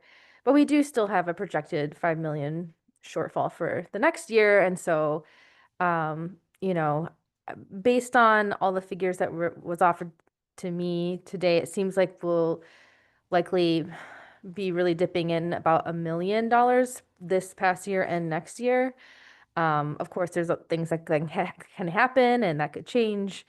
But if you are interested in, you know, the city manager looking into this, I know it was suggested earlier today that we maybe motion to ask him to look where this could come out of, to do so that there's a little bit of lead time from now to the June 3rd.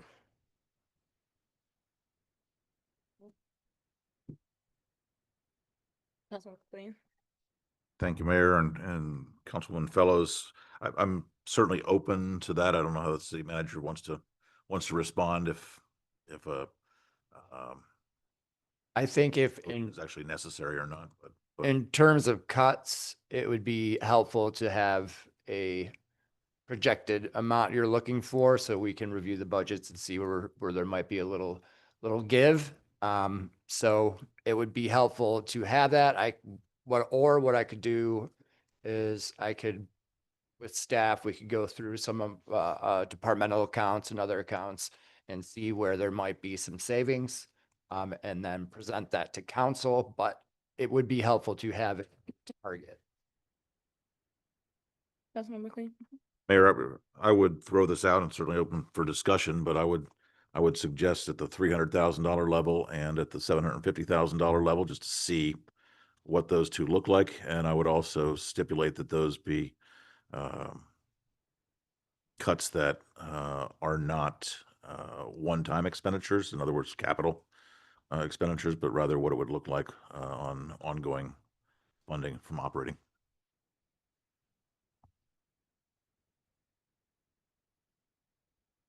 Further comments, questions from council? Does that, city manager, does that need to be like a motion for that type of that? If I have a consensus from council that works, that's fine. Okay. All right. Councilmember Fellows? Another figure is 500,000 in between those two. 750. Yeah. Further discussion, questions from council on the budget?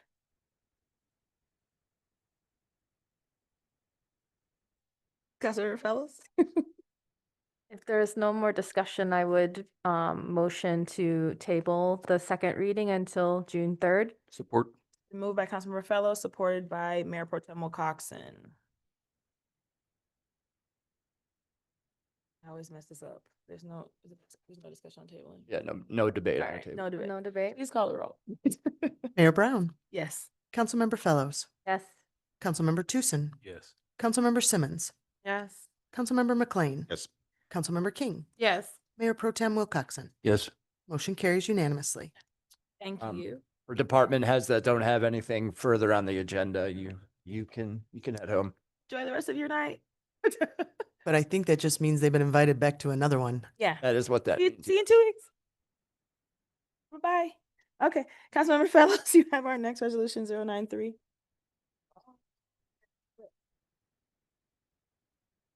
Sorry, it's the. It is resolution number 2025-093, resolved by the Council of the City of Ypsilanti that the following resident be appointed to the City of Ypsilanti boards and commissions as indicated below. Erica Lycan to the Human Relations Commission, expiration of 7/1/2028, and I so move. Support. Been moved by Councilmember Fellows, supported by Councilmember King. Councilmember Fellows? Yeah, I brought this nomination, and I think, you know, folks during public comment covered it, that, you know, Erica is a super involved member of the community, and has actually served on the Human Relations Commission about 12 years ago, and is interested in returning to that role. So Erica is someone that I actually met through pickleball at Burns Park. We both were just there playing pickleball and ended up playing together. And but I didn't really get to know Erica as well until in the last year because of their work through the uncommitted movement and their respective kind of engagement with both the Washtenaw County Dems, the Progressive Caucus, and many other roles. And now, yeah, they're just a very involved person, both in party politics and city and community work. And I think we're really lucky to have someone like Erica be interested in helping us on the city level too. Thank you. Discussion, questions? Councilmember McLean? Thank you, Mayor. So I think this is a technical question that actually applies to this and the next item. And that is, it looks like we're appointing, if we approve this, we're appointing this resident to a term of 3 years and a month and some days. I thought we were sticking with 3-year terms, so I'm having a hard time figuring out how that works. And when we get to the next one, I'm having an even harder time figuring that out because that one's going to be a term of 4 years plus, which I actually think is inappropriate. And I think what we're trying to do is get them on a schedule and stagger them, but it does actually fly in the face of our what I think is our effort to have set typically 3-year terms that expire at a date certain. We got the date certain right here. Appreciate that. I bring that up, and I won't belabor the point on item D, but I do think we should look at item E. Or 4 years plus is a long term. Well, 4 years is a DDA term. Is that a regular DDA term? Okay. Yeah. Mhm. Okay. City manager or? If I can ask a or quick whomever. question. Do you want the term shorted, or do you want the terms like they have 4 years and then plus to the expiration? So this would be 2 years plus whatever months are remaining in the third, if we're sticking with 3 years per term. So if, I guess I'm unclear what Yeah, the yeah. concern is, because it is three years, but the date certain is July 1st, which is our fiscal year, right? That's how it got determined. Is that, So with a lot of these, they are up for determination. If you want to choose specific dates throughout the year, like they can be different. I would suggest that we not have them expire when we appoint everyone, because then there's no rhyme or reason to it. And once we have this shored up, when someone would come up for an appointment like this, it would be filling a vacant position, and we would have an end date to it. But because we don't really, have who might have had this position before, like it hasn't been filled for it to be a partial. and so maybe if I hop in here, so I think what's coming up for me, and we had this discussion before, was I think this was a vacant position, but looking at the next one, someone resigned during their term. And so we were having discussion in the boards and commissions work session around what does it mean if someone was going to complete someone's term, or are they being appointed for a full term? And so that one, I mean, the terms are 4 years, so this is fine. But, I think we were trying to figure that out going forward on how we were going to do that. So we may have made a mistake. If this is, the DDA appointment is actually filling the position of the person who resigned, Right. then someone you are resigned. correct. This should be different. It should be, And then we talked, How much term is left on her? and I don't actually know. That's why I was I could have to look at the thing, but because we also had talked about, like, we're not trying to say that someone can't have a full term, but should it be now that they fill the end of it and then we appoint them maybe for another 4 year? Like, we were trying to decide that was part of our conversation as well. So that someone doesn't get shorted, right, in their appointment to the Is there a term limit for DDA at all? No, the term is 4 years. the but term you is can 4 years. Have as many. You can sit on this, as long as you're reappointed. so I see what you're saying. You're considering, not even looking at it as a partial term when someone resigns, just giving anybody that you appoint a full term. No. I think we talked the other way around. We Oh, wanted to okay. make sure that we were Giving well, the partial term to. we never actually said that clearly. That was the discussion, was are we deciding to fill the end of that partial term And then making sure we had some language around like city manager. So I would just, Yolanda Portis, who vacated the seat, her term expires July of 2026. So you could change that appointment to, what is it, a few months and a year. And then we said something about like, and then automatically bringing someone back, like who was interested. Do you remember where we were talking about this? So that someone wouldn't have to reapply immediately if they were just filling a partial, because we know they want to be in the seat, but making sure that the dates don't always change on our grid if this is a partial term that's being filled, if that makes sense. So it would be that we would do so just so I'm clear, so thinking that if the appointment, the term would end then July 1st, 2026, but then, there would be just like, do you want to continue? And then they would so then that term would go from 2026 plus 4 to 2030. Because that's the normal term, so they could actually complete Yeah, or not forcing someone to have to, I guess maybe we were talking about if it was 6 months or less, maybe, because this is over a year, but we were having a discussion about how that would look so that we don't continue to shift all of the appointment dates down. Right. I see what you're saying, I think. So we will, when we get to the next one, it would be July 1st of 2026, because they are fulfilling a partial term. But beyond that, there still is discussion. I know we're talking about the next one and we shouldn't be, so we're still on Erica, so we can go back to that. Continue with your questions. Thank you, Mayor. So if I understood correctly, on item D that we are on. Yeah. The current term that has not expired, but which is now vacant, ends on July 1, 2026. That was the next one. That's the next one. Sorry, we were talking about the next one. So no, this was a vacant seat, period, I believe. It was. Yeah.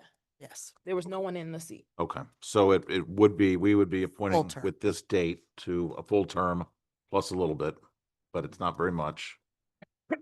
Probably live with that. I thank you for getting the July 1, middle of the year.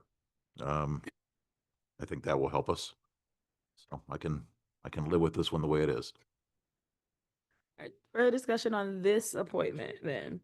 Councilmember Fellows. Yeah, it's relevant. Our next council work session on commissions is July 1st, so we can hammer out some of these things then. And I just forgot to mention that Erica's a Ward 2 resident, and that's been representation that was lacking on this commission. So just wanted to point that out too. Thank you. We have one at this point, right? Oh yeah, one. Did you have something you want to add, Councilmember King? Well, I was just gonna say some of the same things that are already on her application. One thing that I like that she has experience with HRC. Our last HRC meeting was canceled due to not having enough quorum. So we do need people on HRC, but again, I like that she has lived in the community for 22 years. She served on HRC in previous years, and we would love to have her back. Thank you. Any further comments on this appointment for Erica? All right, seeing none, clerk, would you please call the roll? Councilmember Fellows, Yes. Councilmember Tucson, Yes. Councilmember Simmons, Yes. Councilmember McLean, Yes. Councilmember King, Yes. Mayor Pro Tem Wilcoxen, Yes. Mayor Brown. Yes. Motion carries unanimously. Thank you and welcome. Councilmember Simmons, you have 9094. Yes, resolved that the Council of the City of Ypsilanti, that the following non-resident be appointed to the City of Ypsilanti boards and commissions as indicated below. Julius Buzzard of Ypsi Township to the Ypsi Downtown Development Authority. And I so move. Or Moved by Councilmember Simmons, supported by Mayor Pro Tem Wilcoxen. All right, Councilmember Simmons, I don't know if you were wants to share. Sure. So I had an opportunity to speak with Julius and wanted to support him coming forward. due to really a lot of things that he talked about, but I'm really interested in the idea of having someone that represents a larger swath of the DDA and our business interests so that they're actually able to be more representative of more of the business owners and also across multiple districts, which I think the work that Growing Hope does and through their incubator does that, where folks are able to open brick and mortar restaurants in different parts of the city, of which I like to go to. So Yummy, Hottie's Kitchen, and others. Um, and Hottie's Cuisine, sorry. Anyway, and so I really appreciate that. And then just in terms of also thinking about the way that the market adds to bringing the community together as well in our downtown, and thinking about how we can really look at adding vibrancy in that space. I think that he has a lot of ideas and folks who would support. So, Thank you. All right. Discussion, questions, Councilmember Fellows? I'm sorry. Julius had a very strong application, great standing in the community, recommendations from multiple community members. It's easy to support Julius. Councilmember McLean? Thank you. First, Mayor, I'll say I will support the nomination. But so this one actually has an expired, the term to which we are appointing him, if we vote yes. July 1st, 2026. I make a motion that we change, it's July 1st, 2026. I make a motion that we change 2029 to 2026. Support. It's been moved by Councilmember McLean and supported by Mayor Pro Tem Wilcoxen. All right, discussion on the expiration. All right, seeing none, please call the roll. Councilmember Simmons. yes. Councilmember McLean. Yes. Councilmember King. Yes. Mayor Pro Tem Wilcoxen. Yes. Mayor Brown. Yes. Councilmember Fellows. Yes. Councilmember Tucson. The amendment carries. All right, we are discussing the amended resolution. Mayor Pro Tem? I agree that Julius is a unique candidate for this, for a lot of the same reasons that have already been stated. He occupies a space in downtown that has incubated other businesses that continue to thrive here. The market is certainly another wonderful addition to downtown. I like seeing it there. And just his ability to bring people together. And I think it represents a different perspective than the people that we have on the DDA at this time. So Thank you. Were there comments or any question? All right, seeing none, please call the roll. Councilmember Tucson. Yes. Councilmember Simmons. Yes. Councilmember McLean. Yes. Councilmember King. Yes. Mayor Pro Tem Wilcoxen. yes. Mayor Brown. Yes. Councilmember Fellows. Yes. Motion carries unanimously. Thank you. Welcome, Julius, if you're still on. Councilmember King, you have 095. It is resolved by the Council of the City of Ypsilanti that whereas Juneteenth was recognized as a city holiday by passage of Resolution Number 2021-068 on April 6, 2021. And whereas Ypsilanti, Michigan has a proud record of fighting bigotry, slavery, and racism, including prior to the Civil War being a part of the Underground Railway to help slaves to freedom and sending soldiers, Black and white, to fight and die for the Union in the Civil War to free the slaves, and passing ordinances to prohibit discrimination. And whereas June 19th, 1865 marks when the final group of Black Americans understood that they were free, when Union Army General Gordon Granger landed in Galveston. where he read General Order Number 3, stating that all slaves were free and that former masters and slaves were absolutely equal in personal and property rights. And whereas Juneteenth, June 19th, 1865, acting as the date of emancipation, became a long-standing day of celebration, meant to honor Black Americans' resilience in the end of slavery. And whereas it is fitting and proper for the city of Ypsilanti to honor and celebrate June 19th of every year as Juneteenth. And whereas we must work together to continue to build a just Ypsilanti free from prejudice, bigotry, and racism. Now therefore it is hereby resolved that the Ypsilanti City Council that June 19th be recognized by the city of Ypsilanti and display the Juneteenth flag from a window in council chambers viewable from Huron Street through the duration of the month. I so move. Support. By Councilmember King, supported by Mayor Pro Tem Wilcoxon. Discussion, comments, sorry. Any? I guess I'll start by saying that, of course, I support this. I think it's really important for us to acknowledge this day, and I'm glad that it's an official city recognized holiday.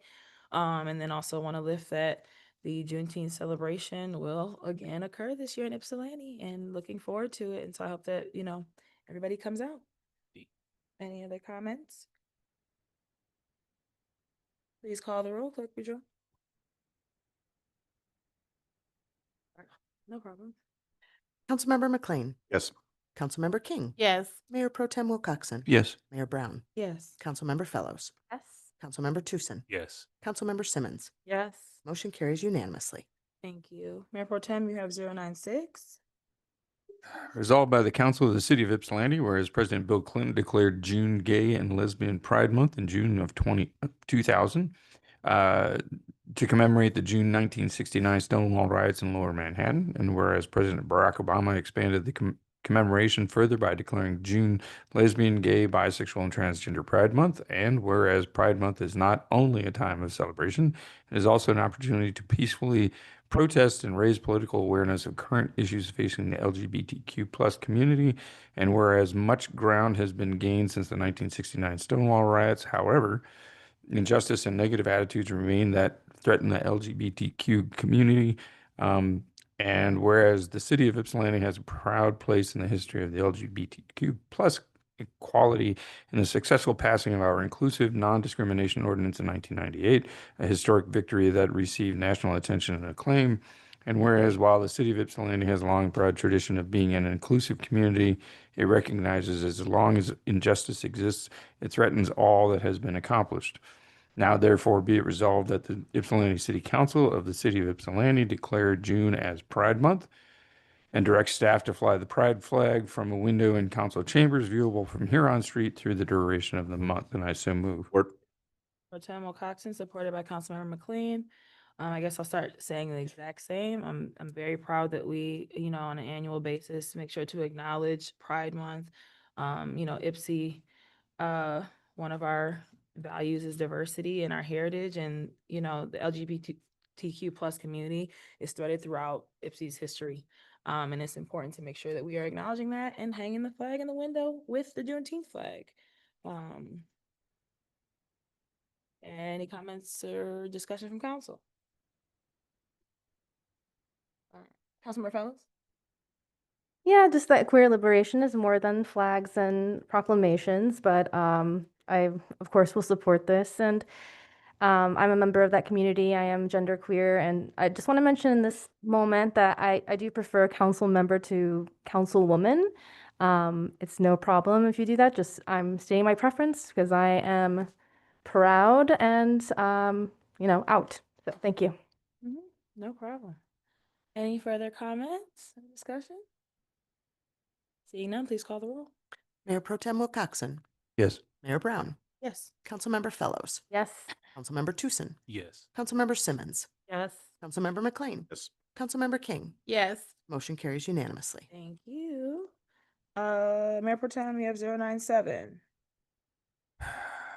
Resolved by the Council of the City of Ypsilanti, whereas the City of Ypsilanti Fire Department has identified the need to replace its aging aerial fire truck, which has reached the end of its serviceable life and poses potential safety risks, and whereas the current aerial fire truck has been in service for 18 years and has exceeded its expected operational lifespan, and whereas the purchase of a new aerial fire truck is essential to maintain the department's capability to respond to high-rise fires, rescue operations, and other emergencies requiring elevated access, and whereas the estimated cost of a new aerial is approximately 2.2 million based on current market process and specifications, and whereas funding for the purchase of will be allocated from the motor pool, and whereas the City of Ypsilanti Fire Department has researched and identified Sutphen Corporation meets the department's operational requirements and budget constraints, now therefore be it resolved, the City of Ypsilanti, or the Ypsilanti City Council authorizes Fire Chief Hobbs to execute all documents associated with the purchase of an aerial device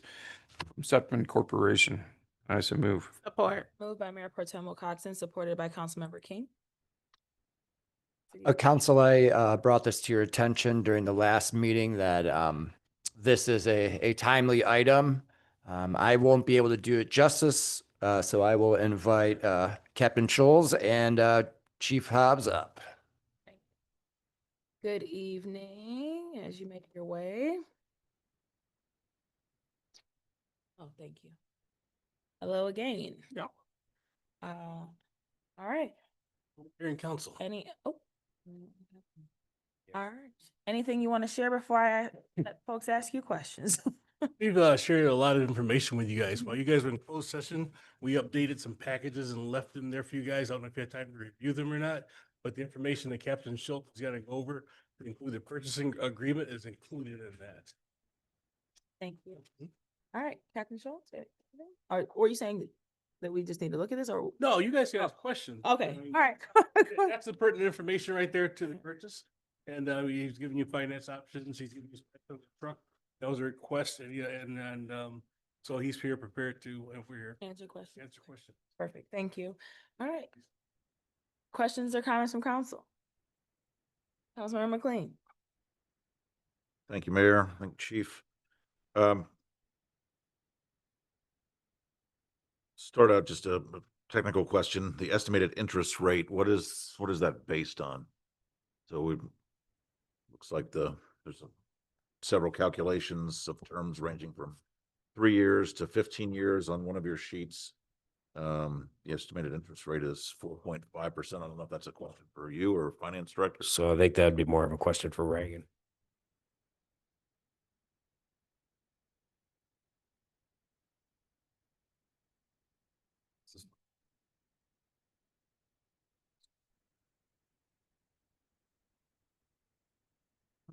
Hey, Reagan.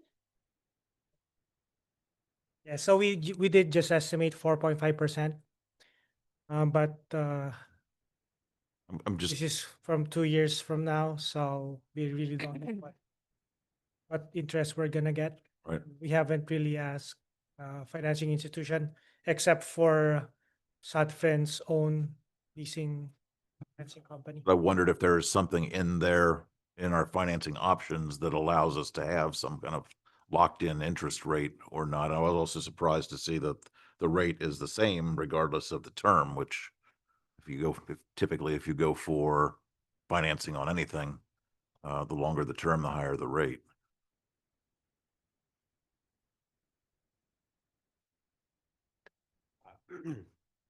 No, so the city would have to decide how they want to finance the truck. There's multiple options. There's nothing down, nothing owed until 3 years when we take delivery of the truck. And so I can go over all the different financing options if you would like. But it would be ultimately on the city to decide which option they want to choose and to choose which lender they want to use and find the best interest rate among those lenders. So from my part, I presented all the different financing options, and then the city would have to reach out and choose their finance option with the best interest rate. So I don't know specifically myself exactly what the interest rate could be. However, I could go through and tell you the different financial options that are available for it. Yeah. Mayor, yeah, to answer your last question, yes, I would be interested in that. But related to that and related to the interest rate question, one of the other pages you gave us, I believe, was your recommendation memo. It may have, yeah, it may have been in our packet, where I believe the operative language included a cap of 2.2 million. Here we just have that in our whereas clauses, so it's not binding. But I want to find out if you're comfortable with us putting a cap of 2.2 million in there, which I would like to do because I don't. We are comfortable with the cap. The 2.2 number is from Captain Schultz meeting and the committee meeting with Sutphen and going over the specs for the truck. And this is not all the specs for the truck, it's all the equipment, everything that goes with the truck. And but you go to the proposal page, that's after their conversation, after they've gone over all the equipment, all the specific specifications for that truck, they came to that number, which is approximately $2.2 million. So the thing is not to exceed that, and if we can reduce that number during the process, we will. Chief, am I hearing you would be comfortable if we put that Yes. cap in there? Because I would like to put a cap, and I would like it to We be. want to cap that. We wanted at 2.2. That's what we asked. Thank you. Keep going and then Come back. Let's, Okay. yeah, let's do that. Further comments or questions from Mayor Pro Tem? I'm going to backtrack a little bit here. I've had somebody in my ear in the last week, posing questions, but we have a $2.2 million outlay here, and you've gone through some details about what the options were, but this was never bid. And I'm curious as to why this wasn't bid. Yeah, excellent. So I'd love to answer that one. So we're trying to get this done before the June 1st inflation escalator. And so we sped the process along. If it goes out to bid, you know, this is going to be a lengthy process, and that's why. So we researched our best, most affordable option. I spoke to why we're trying to stay out of Rev Group, and they gave us basically two options to go with. Research that Sutphen was not only the quickest truck that we could take delivery of, but was also the most affordable, and also had the best leniency in that they didn't have an inflation escalator, whereas Pierce did. So if you remember that, so the two manufacturers outside of Rev Group that were the only options were Sutphen and Pierce. I'm trying to give you the information quickly. I could speak. That's fine. I could speak for hours and hours on this. So Pierce, if you remember me speaking on that last week, so basically you would sign a purchase agreement for 2.25 million is what their cost was. But what they do is in 3 years, they reevaluate the cost of the truck. And so you don't take delivery until 4 years. And then if inflation was more than 5%, the consumer would have to pay the difference, or they wouldn't release the truck to you, or the purchaser have to pay the difference, or they wouldn't release the truck to you. Well, right now, Sutphen does not have that clause. And if you remember, First, right? yeah, correct. So until June 1st. So if you remember from last meeting, so in the 2024 calendar year, I had a quote for $2 million for an aerial truck from Spartan. And then the next calendar year, it was for 2025 is $2.5 million. So a $500,000 increase. And so what I'm trying to do is protect the city from basically an unknown number with an inflation escalator starting in June 1st and this would be the last outlying manufacturer that doesn't have an I'll just inflation say real escalator. quick, that 2.2 number, if we don't do this, that's not a realistic number anymore. Yeah, exactly. That number goes away. And so essentially, you've done the bidding. You've done the price comparison in terms of going to Pierce. Correct. Costing out the specs that you came up with. Correct. And then there's nobody else besides Pierce and Sutphen. So if you remember from last meeting, I went over I spoke quite a while on it with Rev Group and how they're monopolizing the. Sure, I want to stay away from those folks. for Okay, sure. yeah, no There's problem. nobody else outside of Rev Group and the other ones that are being investigated. Yep. So you got, yeah, you had, remember? Yep. So perfect. HME, they don't make aerials. Seagrave, there's no post-delivery service infrastructure in the state of Michigan. So that was kind of a non-starter for us. Trucks are more expensive anyway. And then you had Sutphin and Pierce. Sutphin makes the truck in 3. Pierce makes them in 4. Sutphin, no inflation escalator. Pierce, inflation escalator. So sign a purchase agreement for an unknown price, essentially, with an inflation escalator, or sign a known price, which is already. So our spec number, as you guys, it's in the packet right here, of what we want is $2,190,888.45.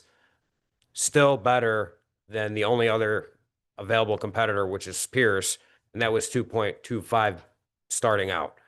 So if we spec'd anything differently, that cost would have gone up. And then in 3 years, they would reevaluate the cost, and we would have to pay the difference if we wanted that truck. So in short, this was our only option to protect ourselves from inflation, which starts, and their escalator starts June 1st. And you put it out to bid, that takes time. And at the time you put it out to bid. Sure. the inflation No, I get that part. across the board. So If Cindy I has can- been waiting to say something for a minute. If I can add one thing, section 2-299 of the Code of Ordinances, the exemption in competitive bidding. And 1, as it stipulates, where the subject of the contract is other than a public work or improvement costing excesses of 25,000 and the product or material contracted for is not competitive in nature and no advantage to the city would result from requiring a competitive bidding. So I would assume this falls under that. Thank you. Member Tim? So my next question is, you mentioned that you took this out and spec'd it and took it to Pearson and Sutphin. And so were there different specs that were proposed to them for different costing? And so question gets to be,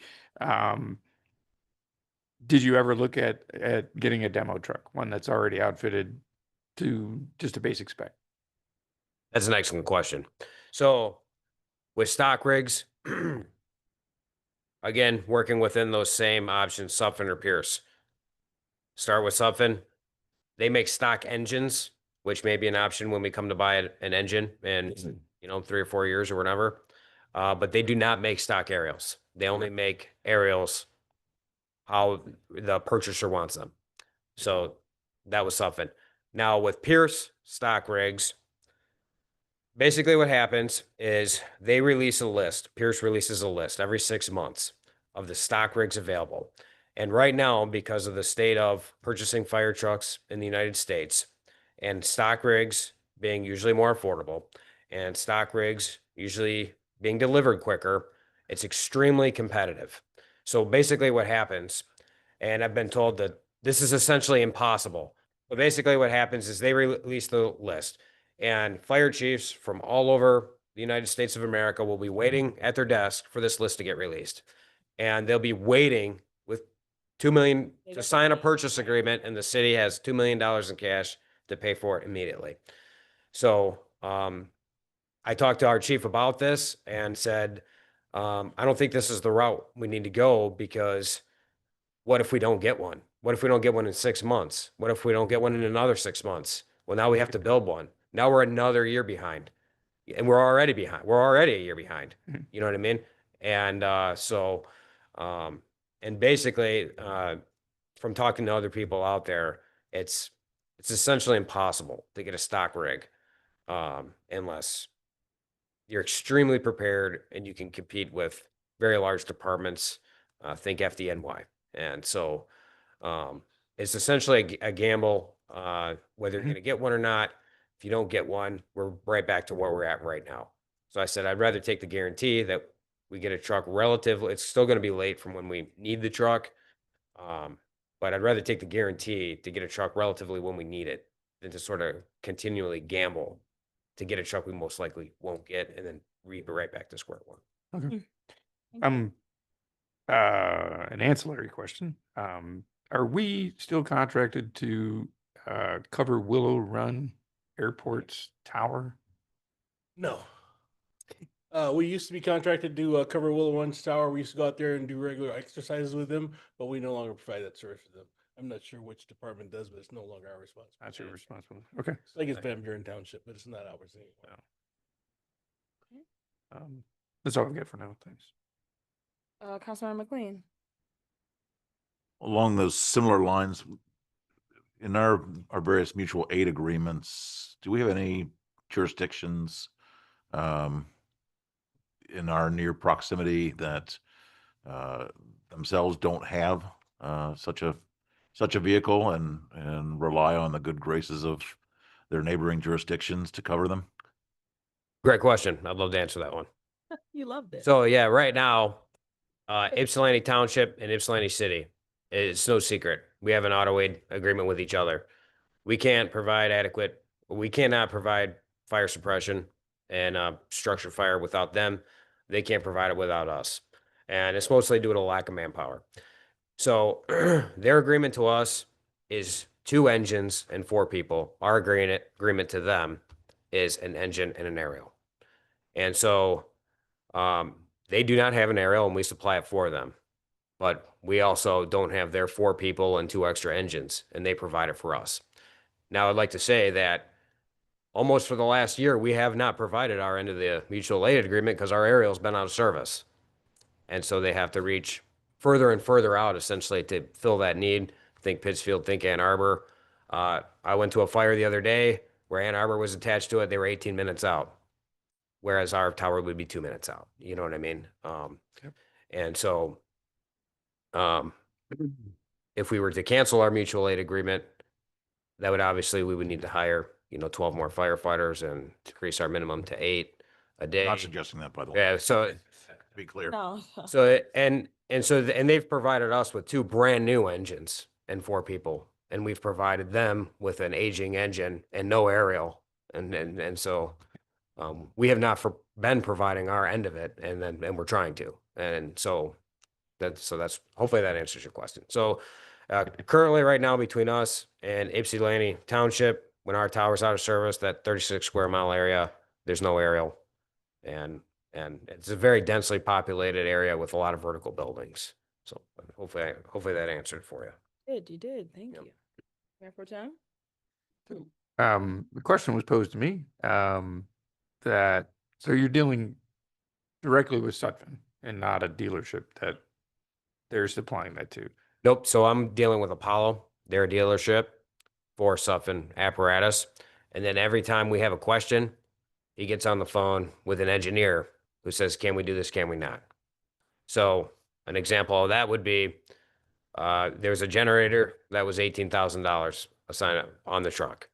And we said, we don't think we need this because of everything kind of going battery powered. Anyway, really long discussion, a lot of research. Do we need it? Do we not?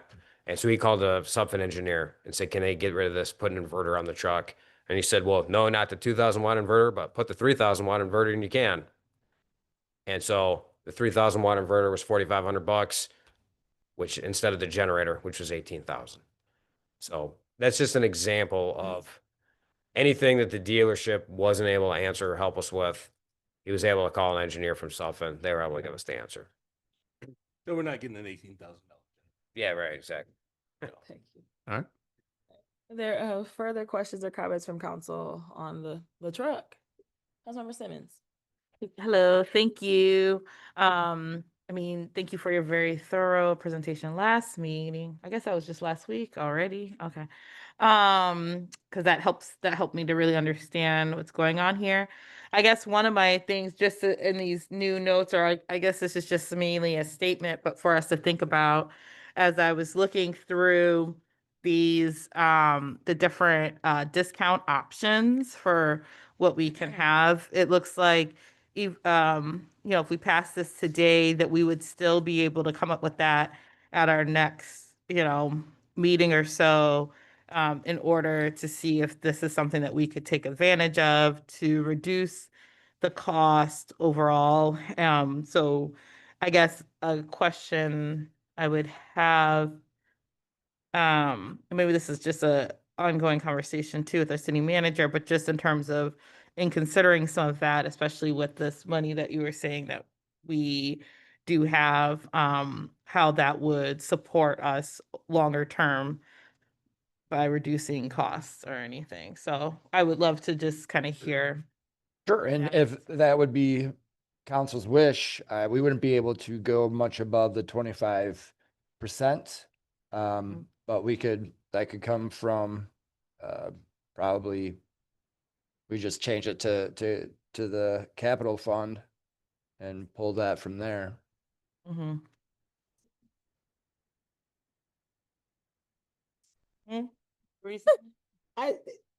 Nothing. Go ahead. I was like, for a total savings of 60,000, you give them half a million. Whew. Whew. Okay. Like, you know, it just it doesn't feel like a savings. Like it's not that much of a It's thing. not that much at the bottom line. But I mean, savings are savings. True. Well, I was just like, I just want to like just bring it forward for us to like look at and consider and like, you know, what are different options. Mm-hmm. So I'll draw your attention that a purchase agreement would have to be signed within 10 days to protect ourselves from inflation. Pay that in 10 days. So so we'd have to sign a purchase agreement within 10 days. And then, Finance. yep. So then if we're going to do a prepayment option, that would be paid within 30. Then if the city elected to finance the truck, which sounds like is what's going to happen, then they don't have to pay until we take delivery of the truck, which would be in 3 years. So then the lender would pay in full, and then the city would make payments to their lender. Mm-hmm. So I guess the other question is and I guess maybe this is what the question was before in terms of our interest, but in terms of what that, you know, yeah, like how much more we would pay in interest on the full amount versus a smaller amount. You know, I don't know how if it would equalize or anything like that, but so. Oh, good evening, council member. Hello, Yang. So on the chart that you provided with this one, the 2.1 million, estimating 4.5 interest, you will see there the total interest that we'll pay in depending on the term. So if we paid in 3 years, we'll be paying 200,000 in interest, and if we pay in 15 years, it will go up to 869,000 in interest. So when we were discussing this, supposed to be financially, if we had the money, the best term is usually like 5 to 7 years. But then we don't have the cash right now. So what city manager and I was discussing is we wanted to do probably just do the 15 years, spread out the cost, and so that also our operations will not suffer paying large sums of money, because if we do like 7 years, we're going to be paying 371,000 a year, as compared to if we do 15 years, we're going to be paying $200,000.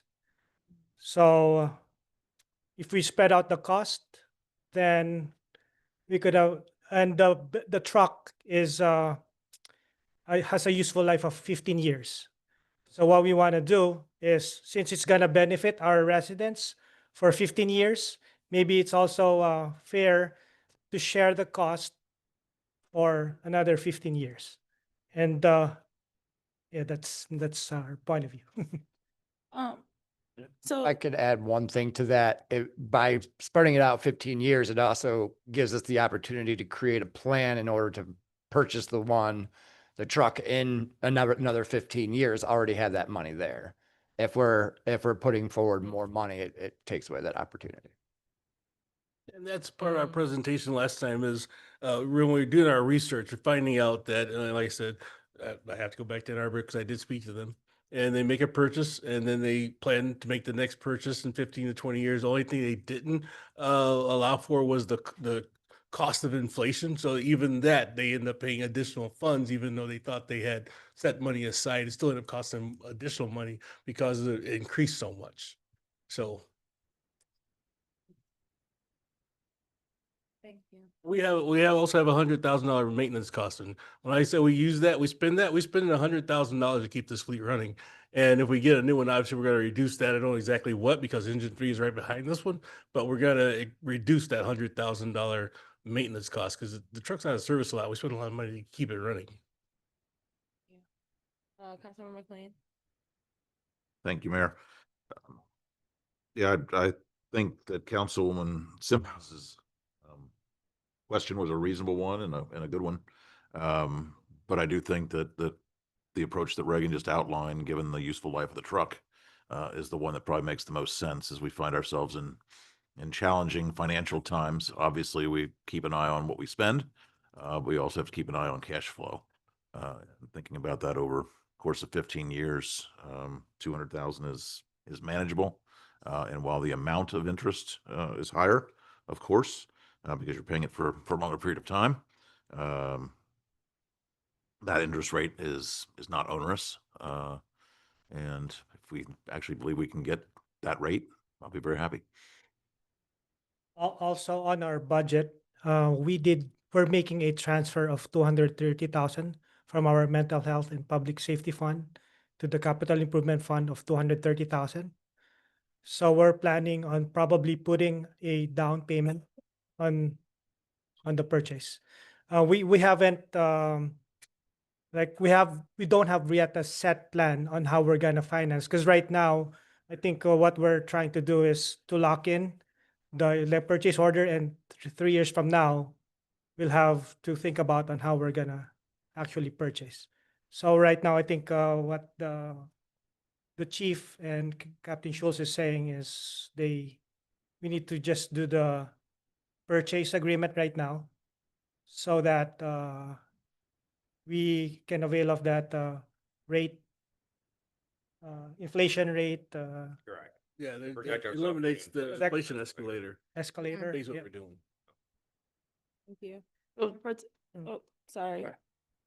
Sorry. This is just to clarify what you just said. So you're saying that the plan is to put down a down payment, but perhaps not a down payment that would bring with it one of these savings thresholds. I think what we're going to do is we're going to engage with the bank, and then the bank will get the loan through them rather than through this group. And then we'll have that, the bank will pay the full price, and then we'll pay the bank. In 3 years. The bank would pay Provide the full. finance options. That does not have to be the way that the truck is purchased. I know Andrew and Reagan have been looking at other options. I don't know how the city's makes large purchases like this out for, I don't know if they've had to ever make one like this in a long time. Like 2.2, that's a lot. That's like the dam. That's through grants. So this is different. This is an apparatus. This is a fire truck. And so if you look at the cost, maybe there's a better option for the city if they do have their own financier or a bank or someone that they do with. They'll give them a rate or a better rate or what. I don't know. But if we lock that 2.2 in, at least you got options. If you don't lock that 2.2 in, you're going to look at a higher number. So we're trying to lock in that number right now. And then however you finance it, that's your option. But we're trying to keep it at 2.2. Yes. But then okay, I just want to make sure that I'm hearing correctly. So then what I'm hearing city manager is that if we're going to go through a bank, they're going to pay in full, but we're unsure whether we would be able to get that within the 30 days to then be able to lock in the savings that would happen if we pay in full. We won't have to pay. Which we would don't have- then cut down We don't have to pay in full for 3 years. But This would be just the purchase agreement. And then we can determine how we're going to finance it. But option 4 says you're saying if we go through a bank, then you would get like a The check, bank would, right? the that Yeah. you bank pay would for. pay in full. Wouldn't that be the full prepayment to Sutphen? And then so there is savings if you do that Yeah. with Sutphen. So we would be Within a certain amount of recognizing time. that, right? So we would be recognizing that savings Yeah, I believe that's in for 30 days. You have to do that, right? if it went through a bank. Yeah. Not if we went through them, of course, we'd have to pay them. Okay. So there's multiple options too, where if the city had money for one of these options, and I already touched on this, that they could pay it within 30 days. We sign the purchase agreement, they pay it within 30 days, and then you take a loan for the rest of it. And then that's paid up front at delivery. Mhm. You So know, that that's- makes sense.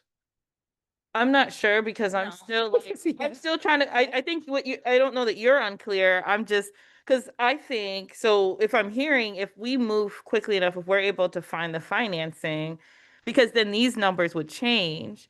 Because if we're going to work with the bank to finance, to pay in full, and if we're able to do that, then our final selling price would be 1.9, which would then change what this interest would look like overall, and would then change what we'd be paying across the term. So whether it's 5 years or 15 years, even if we spread it across 15 years, it would still be a different amount, but we would realize, so that's when we get at those big Right, savings. that's the type of checks I wanna see.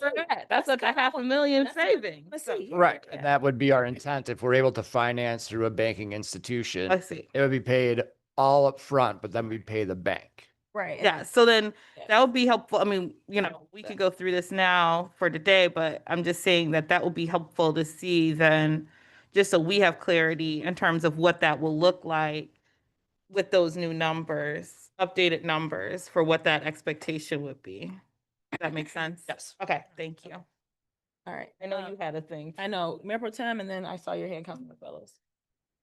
That's where I was going. Pretty good. I'm looking at the other information in the packet about the municipal lease, and that's basically financing through Sutphen, right? Lease 2 is subsidiary of Sutphen, and They're a partner organization. so they look at that as internal finance. Yep. Right.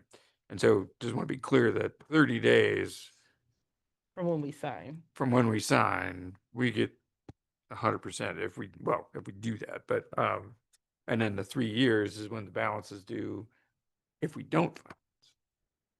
We don't finance, we have 3 years to cough up the money to do it. If we start financing, then we're able to get these discounts and Mhm. Or we could finance in 3 years too, But not get the but not get the upfront discount. Yep. Yeah. Yeah. Okay, all clear now. Councilmember Fellows? That's our option. I don't want to muddle it up. If they have any more questions. No, Councilmember Fellows has a Yeah. question. Yeah, purchase agreement today, financing can be something else, but it seems like there's some good ideas. I mean, I know also we had a bond revenue presentation, so there's like bonding financing options too. I did want, you said the mental health and public safety millage, and I just want to mention, that's one of the amendments I would like to bring to the next meeting so that that money is, has a special use, limited use. So I'm just making note of that now. And I want to just mostly say, I really appreciate the dedication you've all put in into looking into all the options. And it's been helpful for me to understand what's going on. I think the important piece is really a communications thing for the public because this is such a huge cost. And in the case of like Mansfield property, the public were really confused with the high dollar amount and upset. So I know we have a new communications person hired. I think this would be a good time to put the elevator pitch together of the reasons why this happened. And to put that out to the public because I do think people will have questions, even though obviously most people will want to support the fire department. But I think that would be a good use of the knowledge that you've accumulated so we can communicate it effectively. Yeah, 2.2 million, it's expensive. Can we make it hot pink or pearlescent? It's gonna be yellow. It's gonna be yellow. The only option we got. What's the yellow? All right. Make Make it get a red You don't one? have to get it. make it shiny. Right. What if it's red? We advertise? I think it's What if it just stays all chrome, like all the fixins? I don't know. Primer color is really popular. We have there are other packages. There was a yellow and black package that was an additional $65,000. We said no. We're not looking at extras. We're not looking at Bumblebee? yeah. We're not looking at that. Yes. We're trying to keep it as basic as possible. Okay. So to be clear, it is going to be black and yellow, but he's referring to like a blackout package. Oh. We're not Sleek. doing that. No, yeah, it looks real nice, but no, we're not doing that. Okay. I didn't consider that. Awesome. Everybody just bring some spray paint. Councilmember King? I wasn't gonna say anything, Oh, I thought but when she suggested pink. Of course you got excited. We know you want a pink fire truck. We know, further discussion on the fire truck, aerial truck. Yeah, scenario. Very exciting stuff here. Councilmember McLean. Thank you, Mayor. I'll go back now to what I brought up earlier with the not to exceed figure.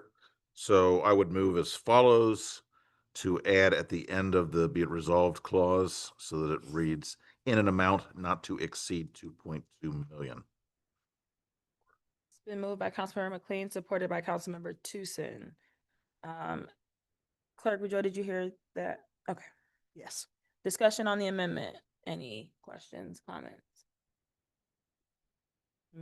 Chief Hobbs said that's what they would like anyway, so. All right, please call the roll on the amendment. Councilmember Fellows, Yes. Councilmember Tucson, Yes. Councilmember Simmons, Yes. Councilmember McLean, Yes. Councilmember King, Yes. Mayor Pro Tem Wilcoxen, Yes. Mayor Brown. Yes. The amendment carries. Thank you. We are back to the amended resolution. Further discussion. All right, seeing none, Clerk Rejoice, please call the roll. Mayor Brown, Yes. Councilmember Fellows, Yes. Councilmember Tucson, Yes. Councilmember Simmons, Yes. Councilmember McLean, Yes. Councilmember King, Yes.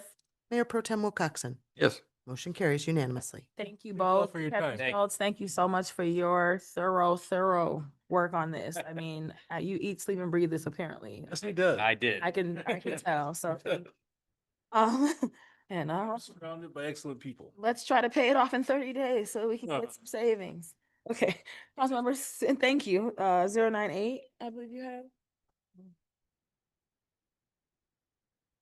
Resolved by the Council of the City of Ypsilanti, whereas the operation of the Department of Public Works is an ongoing important service offered to residents in the City of Ypsilanti, and whereas the City Council of the City of Ypsilanti has allocated funds in the 2024-2025 DPW motor pool budgets for these purchases.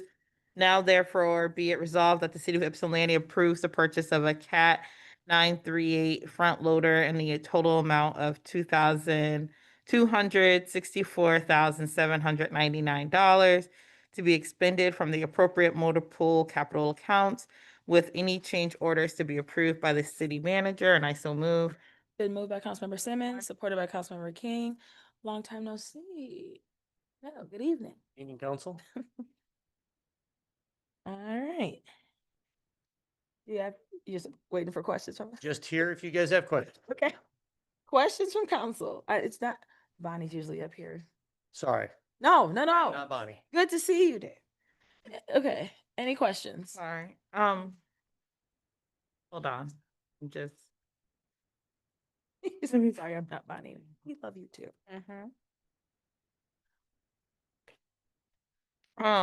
Well, as I'm trying to as I'm settling in, You want me to go to someone else first? well, I was just gonna ask, there's someone. Well, I was just gonna ask, I'm sorry, were you trying to go somewhere else? No, I just didn't know if you were ready. That's all. Okay. Sorry. I was just gonna ask, the question so that folks brought forward about the company and whether other options were considered and or are viable. So other options were considered. Well, I don't know about geopolitics necessarily. It's not my expertise level or area. I know there are quite a few other companies that the IDF uses, and they were also in our consideration. My assumption is they picked Caterpillar because for the same reason we did, is they're very durable machines that last a long time, which is what we're looking at. I know Volvo and Hyundai are also brought up in those particular things. John Deere has its own issues too, so. All right. That was it? Yeah, go for it. Councilmember Fells, I thought I saw your hand. I had the same question. Is there anything comparable in what you looked at with the other companies mentioned?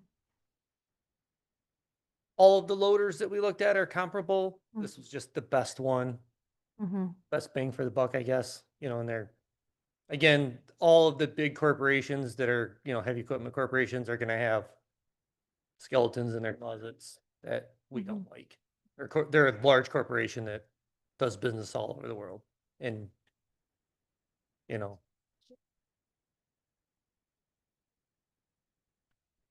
That was it. Further questions? Comment? All right.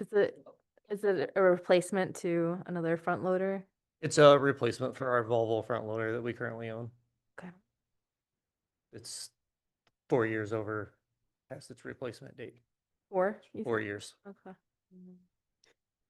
Councilmember King? I just have a quick question. Is this like some of the contracts we choose? Was it the lowest price? Is that why we chose this one? It was the lowest price with the features, and that we all agreed was a good purchase.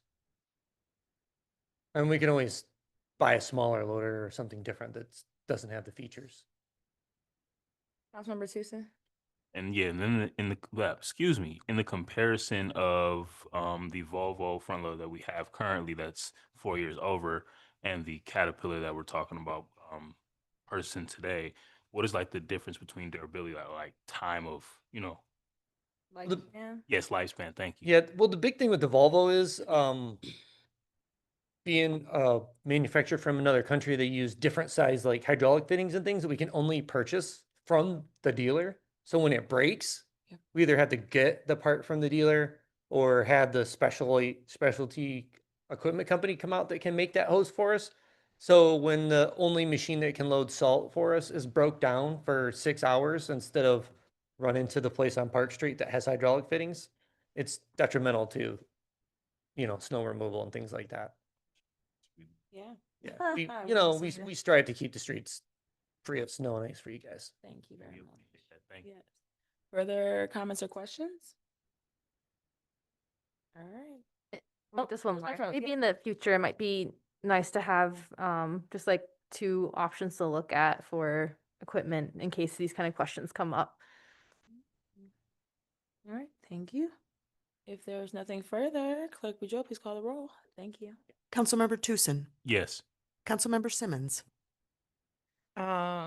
Yes. Councilmember McLean, Yes. Councilmember King, Yes. Mayor Pro Tem Wilcoxen, Yes. Mayor Brown, Yes. Councilmember Fellows. Yes. Motion carries unanimously. Thank you. Councilmember Tucson, you have 099. Indeed. Resolved by the Council of the City of Ypsilanti, whereas the City of Ypsilanti adopted a special events policy, and pursuant to the policy, the city may co-sponsor an event or waive fees if it is of general interest to the public and advances the city's public image. And whereas this year, the Ypsilanti American Little League games and practices in Recreation Park, Candy Cane Park, and Waterworks Park will take place on weekday evenings and weekends, April through October. And whereas the Y'all event organizer is requesting that the city waive the permit fees for the 2025 events, and whereas City Council agrees that waiving permit fees of Ypsilanti American Little League games and practices in Recreation Park, Candy Cane Park, and Waterworks Park will be in the general interest of the public and advances the city public image. Now therefore be it resolved that the Ypsilanti City Council approves the request to waive permit fees of Ypsilanti American Little League games and practices in Recreation Park, Candy Cane Park, and Waterworks Park in the amount of $5,285, and I so move. Moved by Councilmember Tucson, supported by Councilmember McLean. Good evening, Bonnie. Good evening, City Council. I believe that Nicole Wimmer may actually be on the Zoom as the president of the Ypsi American Little League. She was going to try to make it tonight, but did have another commitment, a couple of other commitments that were competing for her attention. Thank you. But the city has partnered with the Ypsilanti American Little League for more than 50 years at this point. Many of you may be familiar with the story of Carole King and Candy Cane Park. We are looking forward to working with the Little League again this year. They've already had a couple of either practices or games. Oh, games. They've already had opening day. But yeah, if you have any questions, please let us know. Councilmember Simmons? So I have a couple of questions, and especially as kind of reading it and seeing that there's hope for more long-term commitment. Just a couple of things that I know, or one thing I want to say is that this waiver is more than what we provide for the youth mini grants. And this is a program that would qualify for that. So just to note that, that it's a pretty large waiver. And one of the things that there was the conversation of how it provides access for the larger community. But I also want to note that this is for every evening during the week and all day on both Saturday and Sunday throughout the whole year except for November to March. So I don't know how much other use the community actually would get from those usages in the park. And I know it also there was it was focused on a couple of fields, and the other fields were lifted as kind of comparison, which of course made me wonder why aren't they using those other fields? And then also made me wonder how this program is promoted to residents across the city, especially where there's no kind of visual cue that there's a local team. Because I didn't necessarily know about this except for kind of going through this. So what do you know why they don't use the other fields or support that? Because then there might be places for other people to use. So if they only like their use of those for the 3 fields would prohibit really anyone else from using them. So there are times when the Ypsi American Little League is not using them. They just reserve those blocks. But the 2 fields that are currently in the city that they don't use, so the one in Prospect Park, that is outside of their territory. So that's the Ypsilanti National Little League. They play over in Ypsilanti Township's fields, I believe. And then the one at Park Ridge is a softball field, so it has different dimensions and isn't usable by the Ypsilanti American Little League. So you're saying that like Prospect, it would be a different league that would use it, but they don't use it. Correct. Mhm. And then I guess the other thing is in terms of thinking about this is because I know that there was the conversation of the other kinds of fee waivers, but recognizing that this is much larger, and like I said, it's more than what we have for the mini grant, which means which has to go through a different process. Councilmember McLean? To the point of which fields they use, it's my understanding, I know for a fact that significant improvements have taken place on those fields over the last few years, really significant. And I believe that they bore most of those costs themselves, if I'm not mistaken. For the capital improvements in the Recreation Park field and the Candy Cane, yes. With the Waterworks Park one, we did a significant amount of the upfront labor to sort of clear the way for them, but they, I believe they installed the fence themselves, which was a huge cost. And they did a lot of the finer touches, which really brought the field into a playable state. Yeah. And they supplied all of the materials like the gravel for the infield, the bases, fun stuff like that. Yeah, those, I know the field in Normal Park or Rec Park is significantly better than it was, say, 10 years ago or so. One other final question is, do they use the designated hitter? That is beyond my level of expertise, but I will happily ask them next. Terrible thing. It might make me change my vote. I agree. Terrible thing. Speaking as someone who coaches on those fields. Mayor Pro Tem? Oh, I'm sorry. Okay. Councilman King, you had a question or a comment? Yes. I know you said we have had this partnership, I think, for over 50 years. Each year, do we waive these fees? For the years that we have had a formal waiver process, I believe so, yes. And so do we know like how many years that has been? Because when I am reading this and thinking about it, also for me, I think about Park Ridge and how they have a summer program and how they would benefit, even though it's not waiving a fee, but benefit, from getting funding for programs like that.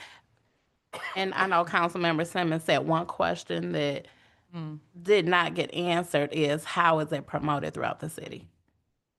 I can't speak to the promotion. I know that they do quite a lot of work on promotion because Nicole and I have spoken about that before. They've also stated that they don't turn anybody away for inability to pay. I don't know the details about that. I can't go into further detail about it, unfortunately. And I lost your other question. I'm sorry. I was just wondering like how many years? I know the partnership has been for 50, but how many years have we? So I looked back 3 years. Only 3 years? I only looked 3 years. Oh, you only look. Yeah, the special events process has gone through many changes over the last 10 years. And has each year been at this amount? No. No, the fees have been different throughout the years, so the amount has been different throughout the years.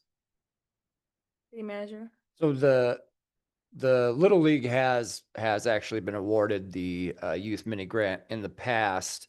And typically the conversation surrounds that the city does not have a recreation department. So the Little League kind of fills in the gaps where the city's not able to provide that. Do you have a sense of how many city residents participate? Is it mainly city residents or? I just really don't know. I don't know anybody so I'm not saying anything. I'm just saying I didn't know. I don't know anybody who's participated. So how many folks from the city are participating? We have a sense? We can get that information from them. Okay. Yep. Oh, Councilmember King? does anybody else know? Do you What the know? percentage of? No, I mean, do you know people who's participated? Oh, yeah. Yeah, I know. You know a lot of folks from where that in the city? Yeah, from my kids' age cohort, there were a lot of them. So maybe mainly right in that area. Okay. They could never hang out with their friends because they were all playing. Little League. But I think she was saying like throughout the entire city or just the area? Yeah, that I don't know. You know,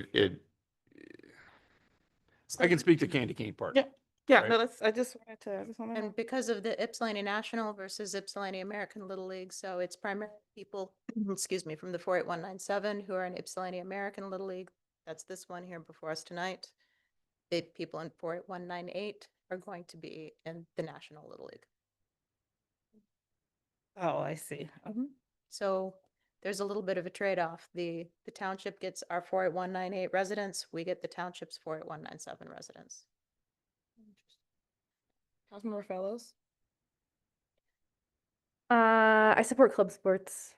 I want to see a lot more club sports in town, so I'm happy to support things like this. I would say, because I think it would save us time in future meetings if we did have some sort of a running list or Excel list of like, here's all the waivers we've done, this is what our cap is. I mentioned it couple meetings ago, but I think if that was included with the packet, then it would also help us avoid this conversation every time.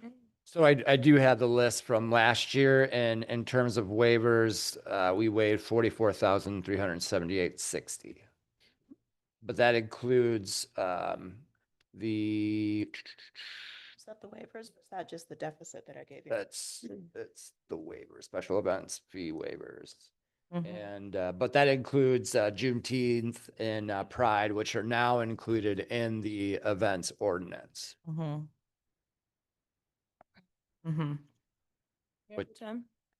Oh, sorry. Which is why we're gonna, and I believe the Parks and Arts has almost reviewed the presented policy for fee waivers, and then it will come to council, and then during the budget process, we'll probably try to get an idea of what amount council's interested in waiving a year. So that process is a little bit on hold because we just onboarded, like literally yesterday and today, our new special events coordinator. So as she gets her feet underneath her, we're going to be working to update the waiver policy and all of that sort of fun stuff. I think Mayor Pro Tem and then Councilmember King. Yeah, I just wanted to comment. I live a block from Candy Cane Park, and you know, I'm not a current fan of baseball. I grew up watching and playing and doing all that stuff, but you know, it brings a lot of people to the neighborhood, and they've done a great deal of work, not just to the fences and you know the diamond itself, but they maintain the lawn in the field. And there's lots of time to access the field for other uses. Great place to fly kites. I do that. There's lots of people who play kickball and other pickup games that happen in that park. So, I think in terms of this cost, I appreciate all the comments but I think we actually make out economically on this because they provide more support for these fields than $5,000 worth at this point. That's probably taken up in Candy Cane Park alone. That's roughly equivalent to the material cost of the gravel that they use. And so, that it being what it is, I think they've been a pretty good partner so far to do that.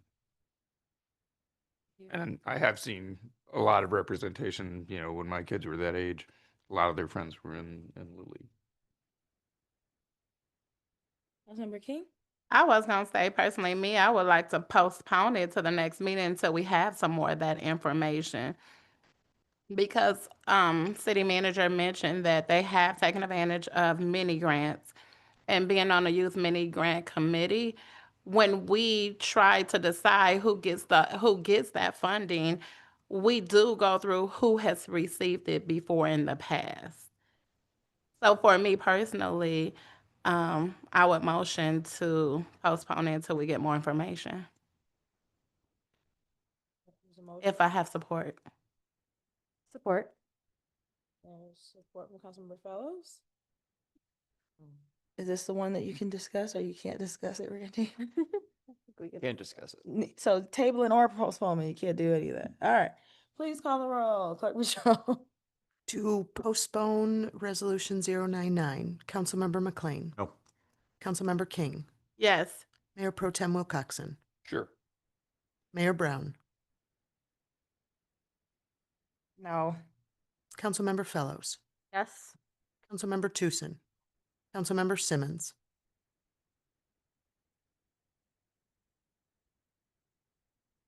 All right. It does. It does. It does. 3-3. Yeah, it's split. Gosh, no. Oh gosh. Okay. Hmm.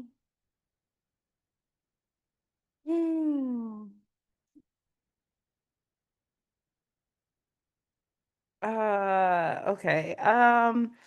Okay, wait a second. Let me just clarify what my vote is. I'm sorry. I'm trying to decide. So a yes vote is to postpone, a no vote is to move forward today. Correct. Hmm? Yeah. Yes, you're correct. Um,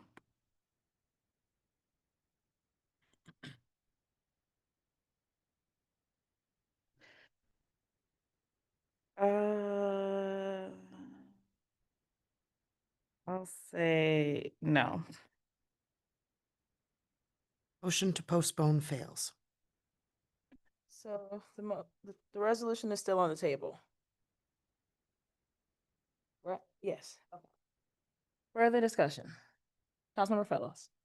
Yeah, I don't mind voting on it today or next week or whenever. I think one of the other things we talked about is just having applicants for fee waivers to be here. So that's another advantage I could see to postponing it.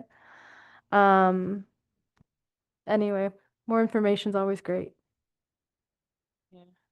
I agree. I mean, I guess it wouldn't have really mattered to me, but I think what we get in return is enough for me to make a decision today on this. While I would like more information, I think we could still request that to see who participates, and where. I still think that the benefit that the city gets is worth it. Councilmember Simmons. I'll just say because I feel like I could go either way.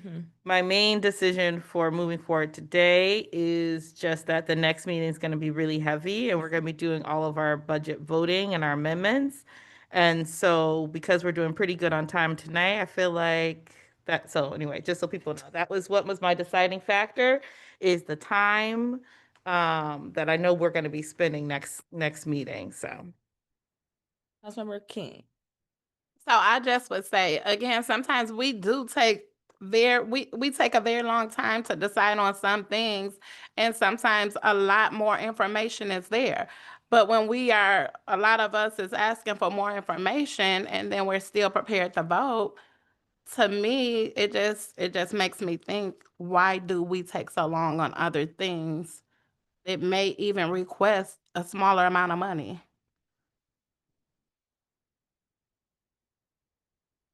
Thank you. I didn't hear you. Oh, Oh, I said, no, I said thank you. oh no, I thought I heard something else. Further discussion? No. Seeing none, please call the roll. Councilmember Simmons, Oh, come to me. Yes. Councilmember McLean, Yes. Councilmember King, Yes. Mayor Pro Tem Wilcoxen, Yes. Mayor Brown, Yes. Councilmember Fellows, Yes. Councilmember Tucson. Yes. Motion carries unanimously. Thank you. Councilmember Fellows, you have 100. Resolution number 2025-100, resolved by the Council of the City of Ypsilanti, whereas the city has adopted a goal of supporting more events and displays to engage the public. Now therefore be it resolved that the certain contract for art project in city parks with Embracing Our Differences Southeast Michigan, Inc. and the mayor and city clerk are authorized to sign for and on behalf of the city of Ypsilanti upon review and approval of the city attorney, and I so move. Moved by Councilmember Fellows, supported by Councilmember McLean. Hello again, Bonnie. Why, good evening, council. This is a conversation we've had and a contract we've entered into with Embracing Our Differences many, many times before. It is precisely the same as it has been in the past. They install their banners, and then they take them down at the end of the season. If they get knocked down through foul weather or foul play, they send their people in to repair them. And in the meantime, many children come through the parks in order to see the banners about diversity. Thank you. Yeah, of course, I absolutely support this and was able to attend Diversity Day, which is kind of like the kickoff for the new season of banners, and along with a lot of other activities. This year, instead of having it out in the park, they had it at WCC, which was way better because it's usually super hot outside. But it was amazing to actually meet the artists whose banners will be hanging in Riverside Park and I think, is it Gallup Park? Gallup in Ann Arbor. And a lot of them are young folk from Ypsilanti, as well as young adults and adults from the city who are, creating art about diversity and the power of our differences. I love the event. I love the art. And they have docents who actually go out there, and if you schedule, they can walk you through all the art about the artist and what it's about. And you can have a great time learning about, folks in art in our community. So I absolutely support this. Further discussion, comments? Councilmember Simmons.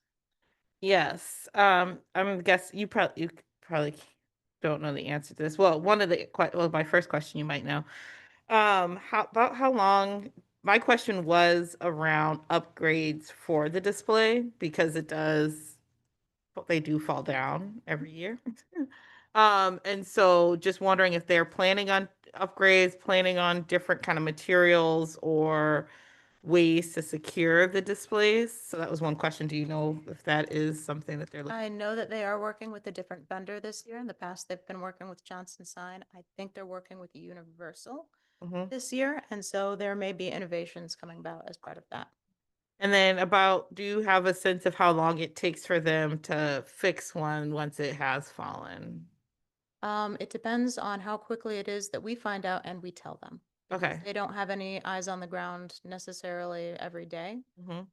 But when we find that one of them has been damaged, we give Nancy a call, and then Nancy calls her contractor. Okay.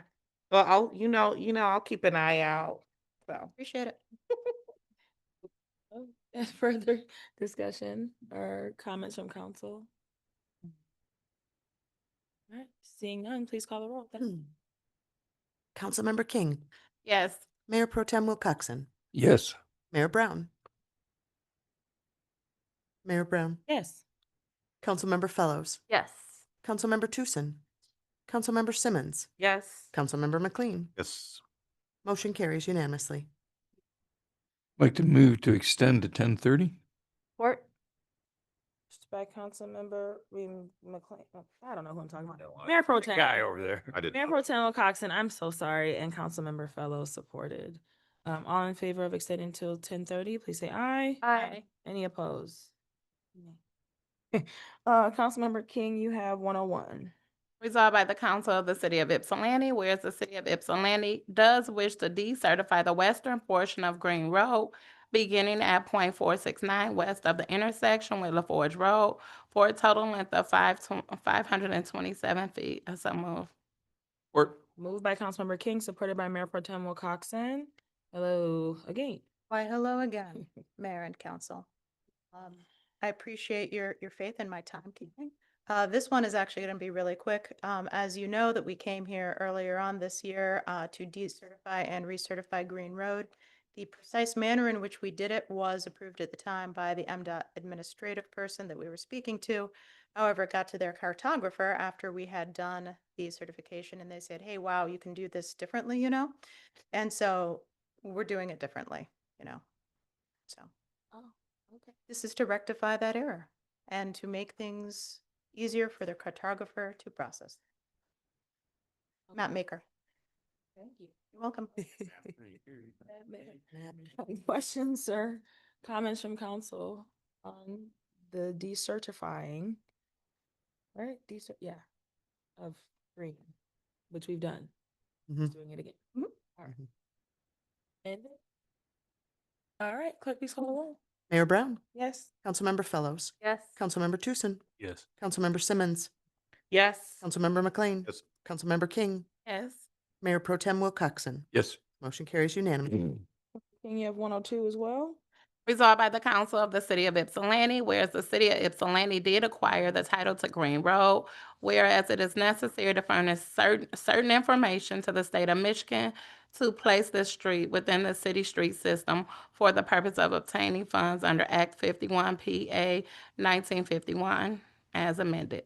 Now therefore be it resolved that the center line of said street is described as center line of Green Road, variable width, a center line of road situated in the northeast 1/4 section of 5, Town 3, South Range 7, East, City of Ypsilanti, Washtenaw County, Michigan, described as follows. Commencing at, Councilmember King, if you want to read it into record, you can. the rest will be moved. That. It's moved by Councilmember King, Court. supported by Mayor Pro Tem Wilcoxen. I'm sorry, I mean, I knew. No, this it was gonna a be lot of numbers. jargon. At some point, it was going to happen. Yeah, okay, oh, okay. Bonnie, anything extra? I don't think so, right? Nothing new? No. All right, any questions for Bonnie? Councilmember Simmons. Yeah, so this one, it seemed like there were other projects as well, so I'm just wondering, what are the other projects that will still be waiting that are not included in this updated We're scope still of on work? the Green Road one. Oh, sorry. Yeah, there were two resolutions in the one line. Yeah, sorry. Whoopsies. The resolution and the one. Yeah, there was 101 and 102 is in the same. It was both. in the L, Oh, yeah. Sorry, okay. You're on 103. I know. That was slick, though. I haven't seen that in a while. If there are no questions for this, Clerk, would you please call the roll? Councilmember Fellows, Yes. Mayor Brown, Yes. Councilmember Simmons, Yes. Councilmember McLean. Yes. Councilmember King, Yes. Mayor Pro Tem Wilcoxen, Yes. Councilmember Tucson. Yes. Motion carries unanimously. Thank you. Councilmember Simmons, you actually have the resolution for that next one, 103. Oh, thank you. I'm so ready. Yeah. All right, resolved by the council, of the city of Ypsilanti, whereas funding has been programmed in the city budget for stormwater repairs, and whereas the city of Ypsilanti has solicited sealed proposals for the project, and whereas the city has duly analyzed the proposal and received a recommendation from the city engineer of record, and now therefore be it resolved that the city of Ypsilanti awards the stormwater repair to pipeline management in the amount of $313,330. And further, that the mayor and city clerk are authorized to sign this contract, subject to review by the city attorney, and any change orders are subject to review and approval by the city manager to facilitate the completion of this work, and I so move. Support. Moved by Councilmember Simmons, supported by Councilmember King. Yeah.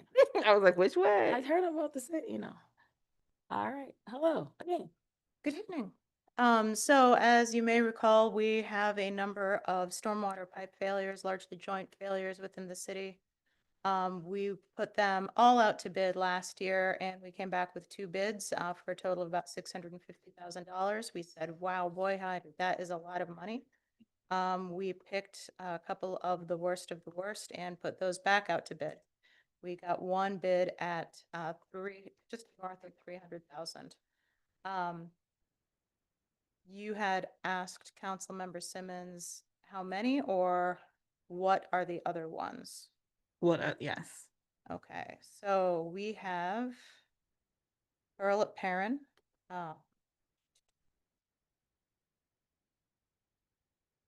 Whittier. Whittier is complicated because that one has some concrete washout in the bottom of it. So that'll probably have to be an excavation, and quite a significant length. A joint failure at Buffalo and South Adams, a joint failure at, it's in College Place, near 611 West Cross. Cornell at Roosevelt, there's a hidden manhole. 2020 Collegewood, there's a brand new one up at Collegewood and Hillside as well. Roosevelt is one of the ones we're doing, I'm sorry. But there's another one on Cornell that needs to be done still. And then these were selected because they're There's several in series, so it looks like all of the joints in a certain length are collapsing, or there's a whole bunch in one, which makes it more, in one very limited area, which makes it more efficient to just tackle that area. And so the elm issues span about a block and then a quarter of a block north and south. And then Roosevelt is interesting because it is a series of short pipes and there is one area that has failed, but because all of the connecting lengths are so short, because it's going down a hill, it looks like, we think it's probably safest to just go ahead and reline it. Okay, thank you. Further questions or comments from council?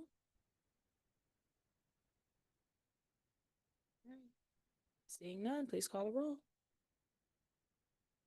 Councilmember Tucson, Yes. Councilmember Simmons, Yes. Councilmember McLean, Yes. Councilmember King, Yes. Mayor Pro Tem Wilcoxen, Yes. Mayor Brown, Yes. Councilmember Fellows. Yes. Motion carries unanimously. Thank you. Councilmember McLean, you have 104.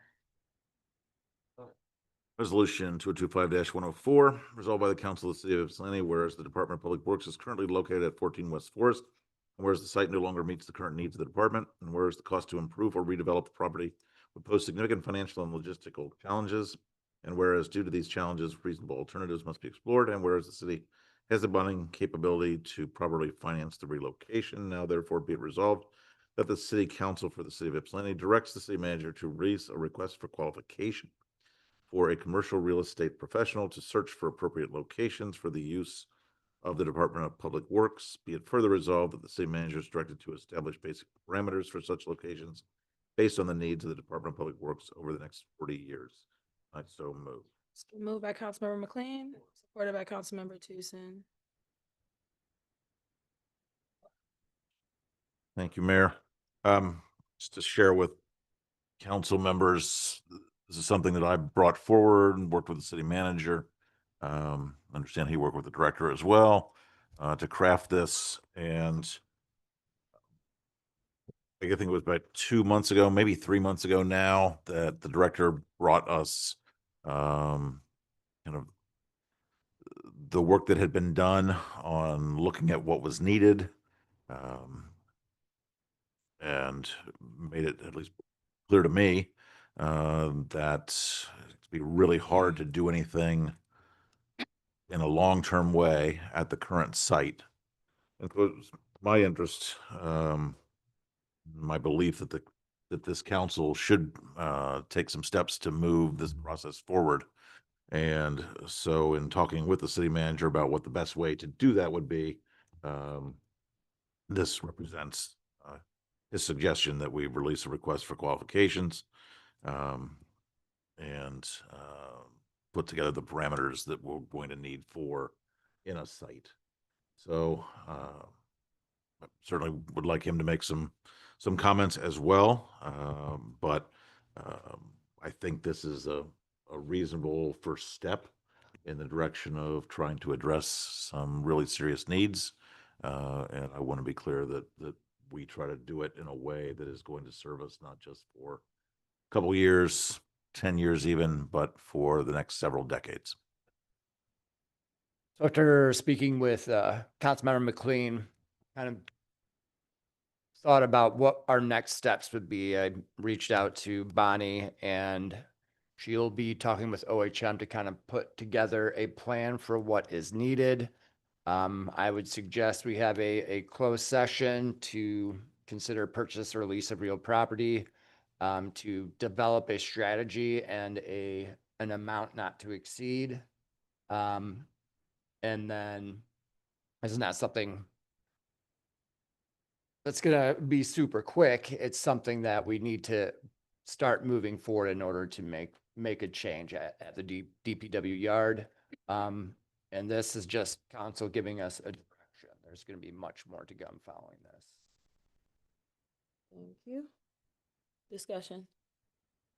Councilmember King? I'm just wondering, do we already have any locations in mind? Not currently. That's what we would work with the realtor. Councilmember Simmons, and then Councilmember Fellows. Yeah, I just I wonder, just in terms of our expectations, like, do we expect that we'll like unearth new options than what we've been presented with, or that we might be able to make a better deal of the options that we know are on the table through this process?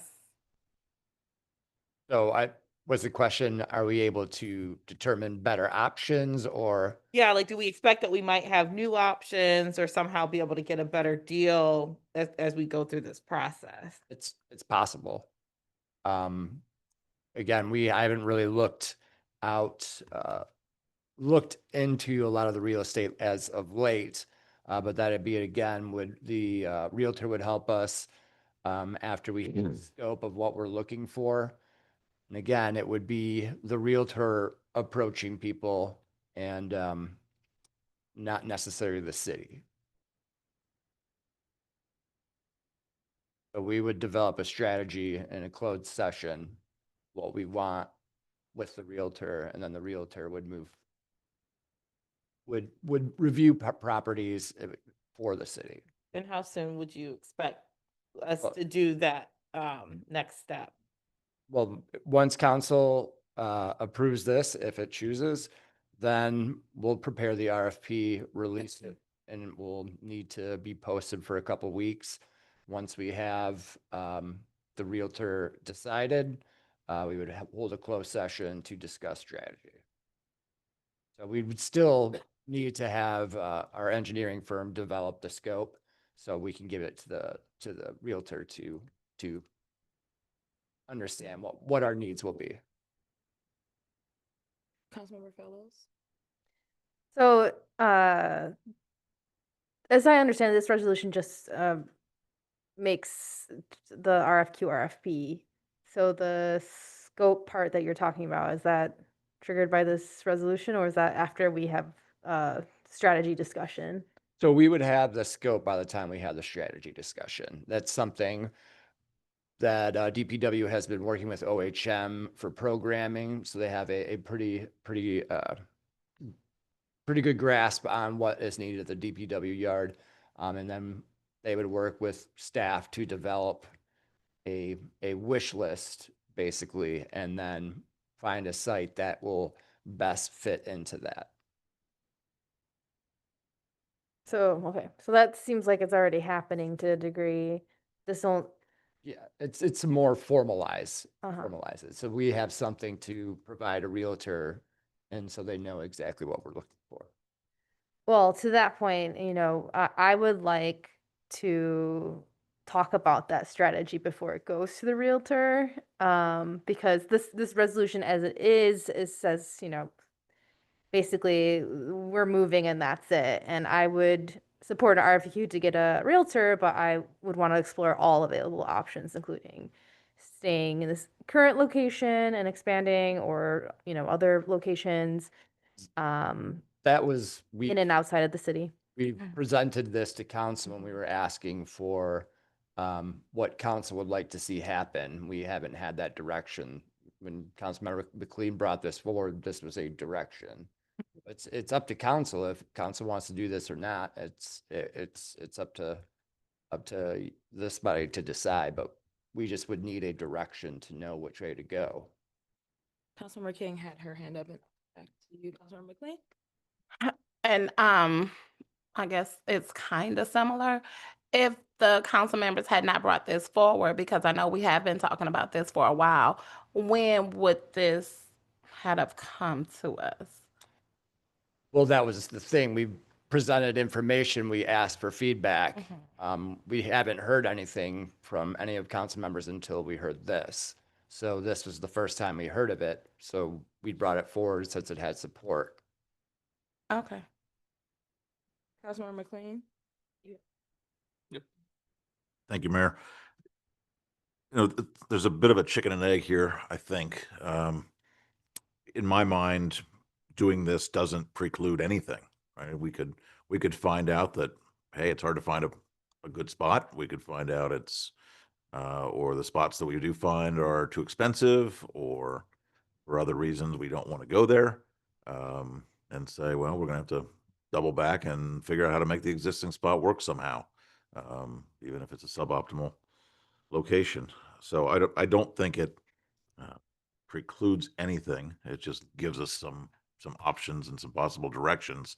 And Councilmember King really, in her question, put her really identified to me was the big problem. We heard this presentation several months ago, and it has increasingly become clear to me that if we don't do something about it, the problem is going to sit there and fester and get worse. And if you've seen any of those buildings, you know, that's not a good thing for the safety of our workers or for the functionality and the efficiency of our operations. So again, this is my attempt to get us talking about what we might do going forward. Mayor Pro Tem. Thank you, Mayor. When I first heard about this, I had a number of questions. I mean, this has been a contentious issue,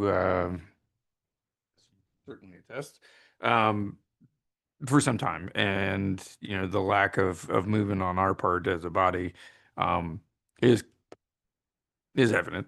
When I first heard about this, you know, it's like my questions were, have we defined what we need in another site? You know, when we had this presentation, there were you know, clearly the site that we have is limited in terms of its usefulness.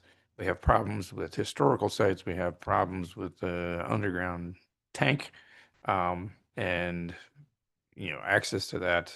You know, we're going to need, at the very minimum, new pumps for that to be able to do that. But it wasn't clear that we had decided to wholly move to another site, or that we were going to retain certain functionalities on that site. And I think that was one of the questions, like what have we determined we can keep there without incurring a huge amount of cost in terms of remediation of what we know is underneath. And then the other point was, have we defined the cost? We've talked about bonding, but you know, the question is how much are we willing to go in debt on these things, right? And so, you know, one thing that was banded around was, you know, we get everything onto another site and we sell the 4th Street site to somebody else. You know, the question of whether we're looking in the city or we're looking adjacent to the city, what that means for, you know, functionality. You know, I think the last time around with this, there were the sites within the city were certainly considered. You know, and as Director Westler has pointed out, a lot of the sites that I thought would be really cool are, you know, as big a mess as anything. So the cost of remediation on those would be problematic as well. So I'm just chicken and the egg is a good analogy. It's like, can we do this concurrently? If we give direction to put forward an RFQ, that's different from an RFP. An RFQ is basically who's qualified to be able to help us figure out what we need. And I think within a certain amount of uncertainty,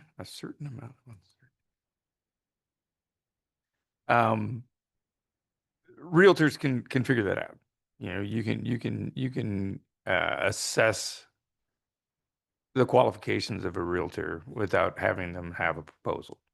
And so I think this is a very different thing. And so we need to be able to make some progress on these things. And if it can be done concurrently and in a timely manner, if OHM and Director Westler are moving through that as these things are being considered, and we look at 2 months from now having both consideration of a realtor and the assessed needs for that site and a new site, and then concurrently have the conversation about what we're willing to go into debt for. I don't see a problem with that at this point. I would like to have those other two things started before we got to engaging a realtor, but if we're getting the qualifications for them, that's a different issue. To add one thing, in terms of a closed session to discuss strategy, we couldn't just go in to discuss strategy. It'd have to be of what is needed at the DPW yard. It would have to be just to consider purchase or lease of real property. So that's why I was saying once we have the realtor, then we discuss that strategy with the realtor. So then they are aware.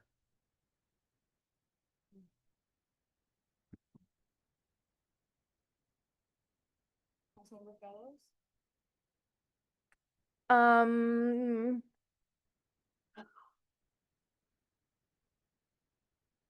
yeah, I guess the thing that I would not like to see happen is the exact same thing that happened with the Mansfield situation a couple years ago, where it's presented as like the only option, we have to move on it now, et cetera, et cetera. And I don't know if this resolution is setting us up for that, because I think like what I'm hearing is that a plan is being developed for the needs of the facility, and then that plan would be informing what the realtor is looking for.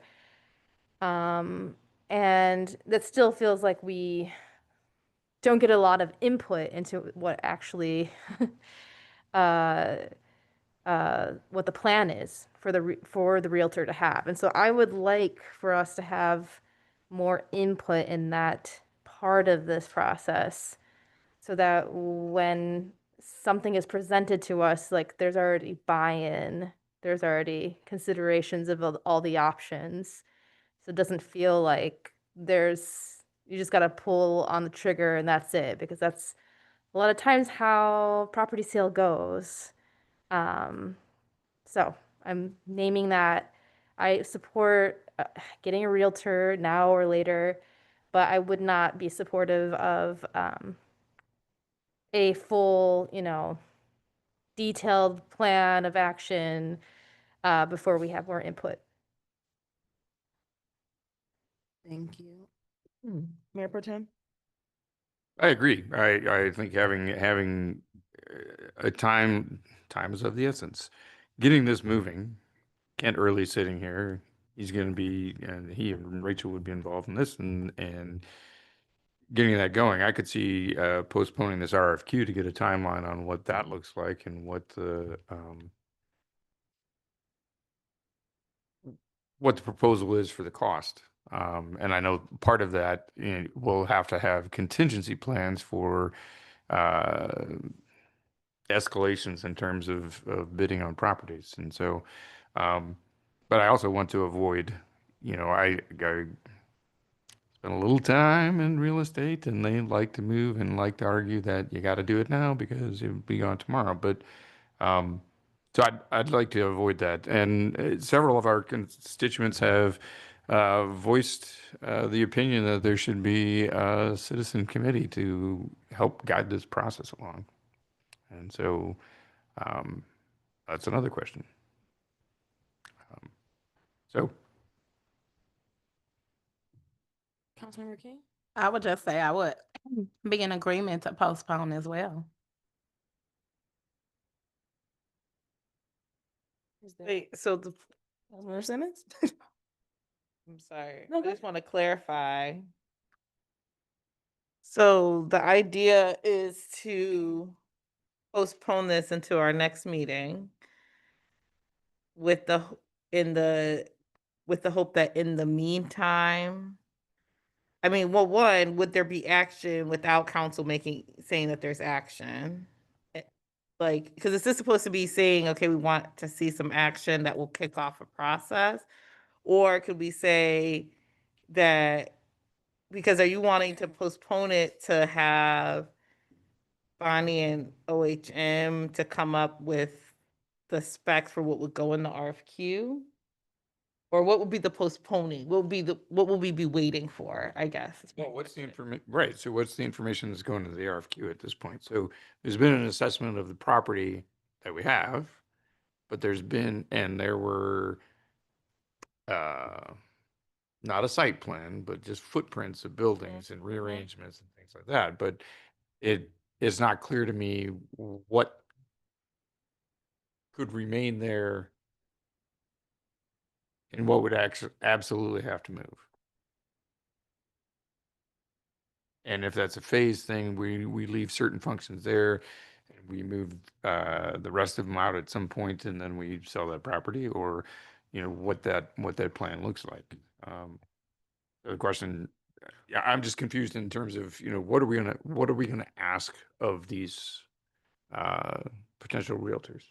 So we wouldn't have any of that in an RFQ. We want an RFQ of someone's commercial real estate experience, someone that understands industrial needs and things like that. The actual plan itself shouldn't be in the RFP. We don't want to show our hand. Right. So that's something that we would discuss, but council's going to have many, many times to approve many, many things through this process.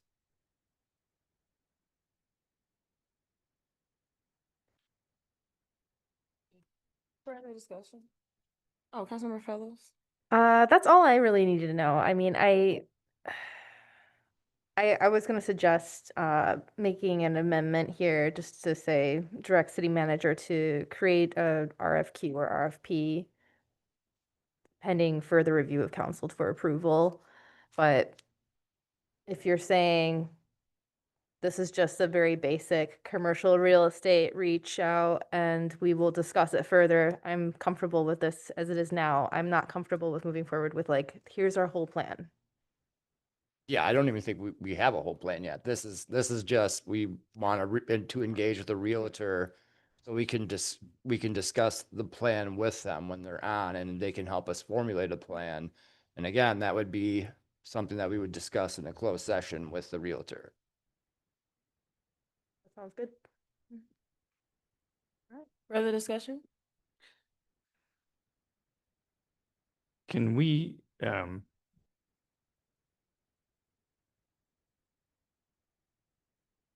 specify industrial real estate as opposed to commercial?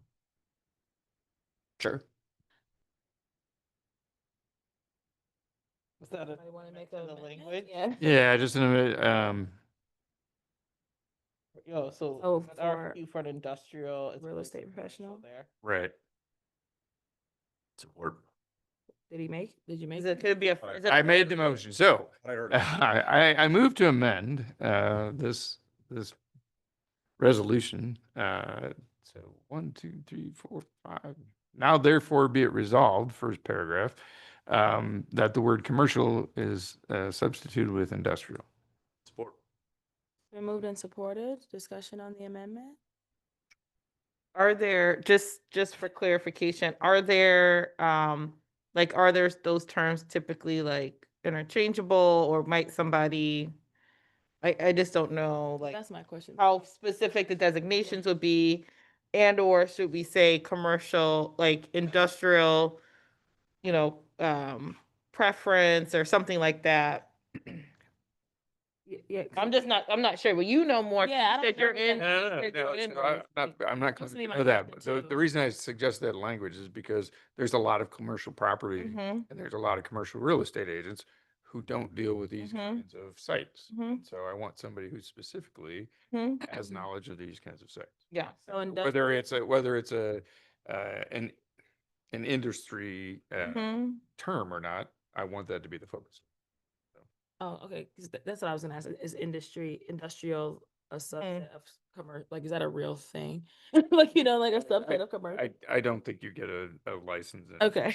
industrial real estate. But you want. But you could have have like that somebody who experience. specializes in industrial. Yeah. So could it be an RFQ for, industrial real estate? So in the RFQ, we would say commercial real estate broker with experience with industrial properties. I don't think the necessarily the word here is Gotcha. Councilmember McLean? I think city manager has covered it, that this is simply giving him instruction and understanding of what it is we need Okay. to help us do what we need to do. Further discussion on, on the amendment. Please call the roll. I know. Do you need clarity? Well, because of what the city manager said. I think he understands that that's just giving him direction of what to put into the RFQ. Changes the word. Just word. Changes one word. Okay. Mayor, so replacing commercial with industrial. Mayor Pro Tem Wilcoxen. Yes. Mayor Brown. Yes. Councilmember Fellows. Yes. Councilmember Tucson. Councilmember Simmons. Yes. Councilmember McLean. Councilmember King. Yes. The amendment passes. Thank you. All right, we're back to the amended resolution. Further discussion or questions, comments? All right, seeing none, when you are ready, click the roll. Councilmember Simmons. Yes. Councilmember McLean. Yes. Councilmember King. Yes. Mayor Pro Tem Wilcoxen. Yes. Mayor Brown. Yes. Councilmember Fellows. Yes. Councilmember Tucson. Yes. Amended resolution passes. Mayor Pro Tem. I move to extend to 11 o'clock. Support. Been moved by Mayor Pro Tem, supported by Councilmember Fellows. All in favor of moving to 11 p.m.? Aye. Aye. Any opposed? All right. Okay. Police Advisory Commission. Yeah, so we're meeting this Thursday at 7 p.m. right here in council chambers. I would like to give another congratulations to Chief Anderson. And hope to see you all there on Thursday at 7 p.m. right here in City Hall for the White Pack meeting. That's it. HRC? As I stated earlier, HRC was, we did not meet because we did not make quorum. The meeting before that, that was in April. I would just say we are still working out some kinks and on the HRC commission. And I guess I look forward to giving you all an update in August, as we will not meet in June. Thank you. Parks and Arts? Thank you, Mayor. Parks and Arts met last evening, fairly extensive meeting. A good portion of the beginning was taken up with the Parks and Rec Master Plan. One of the portions of that a significant amount of time talked about stakeholder outreach. There's going to be community surveys, social media polls, public input sessions, meetings with staff, stakeholder group meetings, including Senior Center, Park Ridge, Rutherford Pool, some participation at special events to let people know about this. Ultimately, they have to submit this to, or we have to submit it to the DNR by February 1st, 2026. And so backing up from that date, council approval probably needed by sometime in December. There's also a 30-day comment period that will have to take place, and that will happen before it comes to us. Expect that in October, November 2025. So a lot of work done over the course of the next 4 or 5 months to develop the plan and then public comment. Bring it before us and ultimately submission to DNR. So that was the main portion of the arguably the most significant portion. But I think a few other things, some of the Director Wessler mentioned some of the cleanup days. So, the next upcoming one is June 21st, right? And that's Prospect Park, 9 to 12. And after that, July 19th, Frog Island, I believe, same time. And former council member Sweet also mentioned the River Day has been set for Sunday, September 28th, 12 to 3. We also should be seeing, last items, we should be seeing a definition of public art, which is they've been working on, to be added to the Parks and Art Ordinance. So that should be coming to us. Also, Percent for Art campaign proposal. I expect both of those to come our direction. That's it. Thank you. Sustainability. I mentioned this during our last meeting. Sustainability Commission had a very short meeting. I think one of the main things that came out of it is one of our newest member and our youth member on our commission jumped right in and brought forward a proposal for an idea to have a way for to recognize businesses for their sustainable practices, and celebrating that and having a way for the community to know that and tracking that toward our sustainability plan. And so thinking about different partners. So I am in the process of meeting with Bella and talking more about her plan, and also thinking about other connections and ways, ideas for how to work our plan. So just really exciting to see a youth member jumping in and contributing so early. Thank you. HGC. HDC had its meeting on May 13th, a week ago tonight. Significant portion was the Ypsi Transit Center presentation that we were otherwise to see. So we'll see that ourselves in the near future. Planning Commission. If you want to get a jump on that, tomorrow night's planning commission has that same presentation. Just did it last week at DDA. So, anyway, planning commission is, tomorrow night. There's, couple presentations. They've been working on the dark sky compliance ordinance, and, that's gone back to staff and is coming back to, the group. And then there's, a couple, site plans that need to be dealt with. One's at 915 West Michigan and one's at 611 West Cross Street for PUD. And I will update you on that. ZBA. I don't think it met. Okay. Did it meet? Oh. Thought I got canceled. Yeah. No report at this time. What? No meeting this month. Sherman County, I don't have a report. DDA, the transit center redesign presentation was done there, as well as a presentation on ARC's Kids. They passed the farmers market agreement, approved the special event sponsorships, talked about the Maple Street lot, and then went into a closed session. I had to leave early to attend another event, but lots of business was done in that meeting. Friends of Rutherford Pool?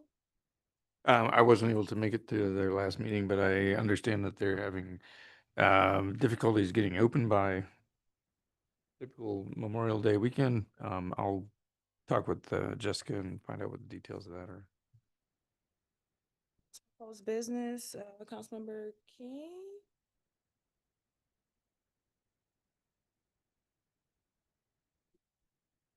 I'm coming. Oh, you can. No. So, one thing, city manager, I have a question. The Heritage Park Neighborhood Association, they had a sign on Perry, but it's no longer there. And so they wanted me to ask about that. I can see if code enforcement may have taken it, but I have not heard. Okay, I do still see the other ones that are up around the neighborhood, but that one is missing. So if you can give me an update about that. Another thing that we did not, that I did not bring up because again, HRC did not meet was the issue with Leaf. I don't know if city manager, if you can give us an update regarding what's going on with Leaf. So Leaf, they do not have a business license, and the use of that business is not permitted by zoning. I've been in touch with Councilmember Fellows and the operator Corn, and we will be meeting Tuesday, I believe, to kind of give next steps to how he can move forward with getting it rezoned as well as being awarded a business license. Okay, and the hopes it could potentially stay where they're located? Yes, if they are able to get the zoning change, get a business license, then they would be able to stay. Okay, thank you. That's all. Mhm. Councilmember Tucson. Within the consideration of time, I'd like to just nothing at this time. I'll do it next week. Councilmember Simmons. So a couple of quick things. One, everyone, I did send the council questionnaire out last night for our retreat. And so hope to have those back by the 30th, if not sooner, because, Oh, well, thank you, Mayor, setting a good example. So I know it took a while to get it into the forum, but yeah, so I want to say that. I want to ask if we've heard anything back from the school board. I know that you had outreached them about a joint meeting. I wanted to see if we've gotten anything back. Yes, we are sharing dates as they have been busy. Mm. But school's ending, so a little more Oh, time. yeah. So Cool. yep, we're working on it. Okay, cool. I also wanted to name, I know a couple meetings ago, I had requested for staff to start considering a policy to regulate AI. And so I appreciate some sharing of resources and seeing some familiar names on those resources, which is great. We have some expertise right here in Ward 3. Whoop, whoop.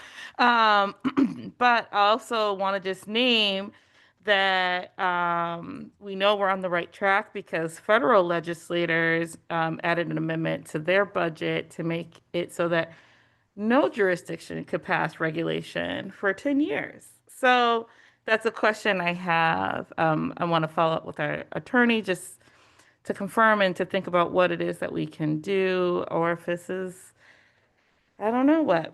But we know it's really bad when they stop us, when they preempt us from actually regulating for 10 years. So, I also want to put a thank you for a quick pothole patch that happened. That was reported by a resident who had been in an accident due to it. And so thank you, yay. They reported that it was patched, so they saw it. Okay. Another thing is also connected with AI, but something that I will be trying to bring some things forward. And I think that we need to be thinking about also in our connections with Ypsilanti Township, as we're working on that relationship, is the data center that has been proposed for that space. And to recognize that as I'm learning more about the research and concerns around data centers and where they're located, that even though it's in Ypsi Township, that the reverberations literally of the data center could still reach the city, as they're finding that within 3 mile radius of the site, that there's increases in mental health issues as well as headaches, physical headaches, because of the vibrations of the data centers. We're talking about lights, just like other things that are going along with it. And also in terms of thinking about water and how this can connect with Yucca. And so there's some things that trying to explore around that, but to just recognize that there are ways that companies have found ways onto even public, into the public water, but then to find ways that ratepayers are covering their costs. And so that's something that would be a concern to us as well as other things. But just to want to widen this. And so I know city managers in conversations with our colleagues in the township.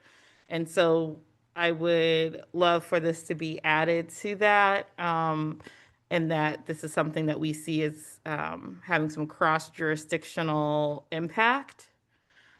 And then the last thing I'll just say, so I'm part of a community responder cohort with Local Progress. And we had our cohort launch this past weekend in Pittsburgh.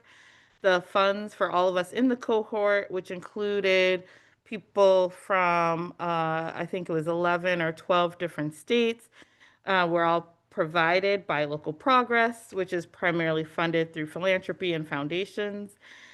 We had the chance to learn about the program in Allegheny County, as well as also hearing from folks in Chicago and Minneapolis in particular.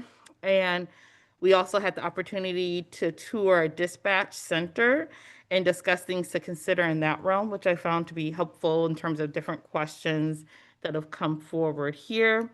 And we were also able to connect with resources that could be useful for the city, including an organization called LEAP that helps to design programs for municipalities across the country, and looking at data to help to do that, that's specific to the community, as well as someone who's with the Harvard program, actually, that the city had applied for technical assistance. We were able to talk about kind of what their work is and the support and different things that might be possible in the future. So it was a very full weekend, and hope to keep folks updated. This cohort will have a couple more sessions that are remote, as well as one more session that's at its national convening. And so, yes, I'll be bringing this forward with my colleague in Ward 3. That's it. Thank you. Thank you. Councilmember Fellows? Well, Councilmember Simmons explained the Local Progress cohort very thoroughly, so I feel like I don't have to really explain that, except, just to clarify if people are not familiar with the terminology. It's really the unarmed non-police crisis, format that has been tried out in many parts of the country and looks very different. So it was a great opportunity to learn about that in Pittsburgh. I do want to mention that, Local Progress has a convening in July in Chicago. And when I was looking to attend that, I applied for a scholarship. I was granted that scholarship. I have talked to the city clerk about whether or not the city should pay for it or if the scholarship should pay for it. And I've checked in with the attorney. It seems like it's a $300 conference and the scholarship can cover it. And so, I'll be attending that in July to learn more about alternative response. And that is covered by Local Progress, like I said. Okay. And then just reminders that we have work sessions June 17th for the CBO. That's our first work session for that. July 1st for commission work. I second the concerns about LEAF. I'll be following up with that. And but not least, went to the pawpaw celebration to commune with the pawpaw trees, and there's probably 30 plus people there. It was great. Thank you. Councilmember McLean? Be short, I just want to put in a thanks to Bonnie for work on moving Elm Street forward. I know of at least one constituent who's going to be very happy.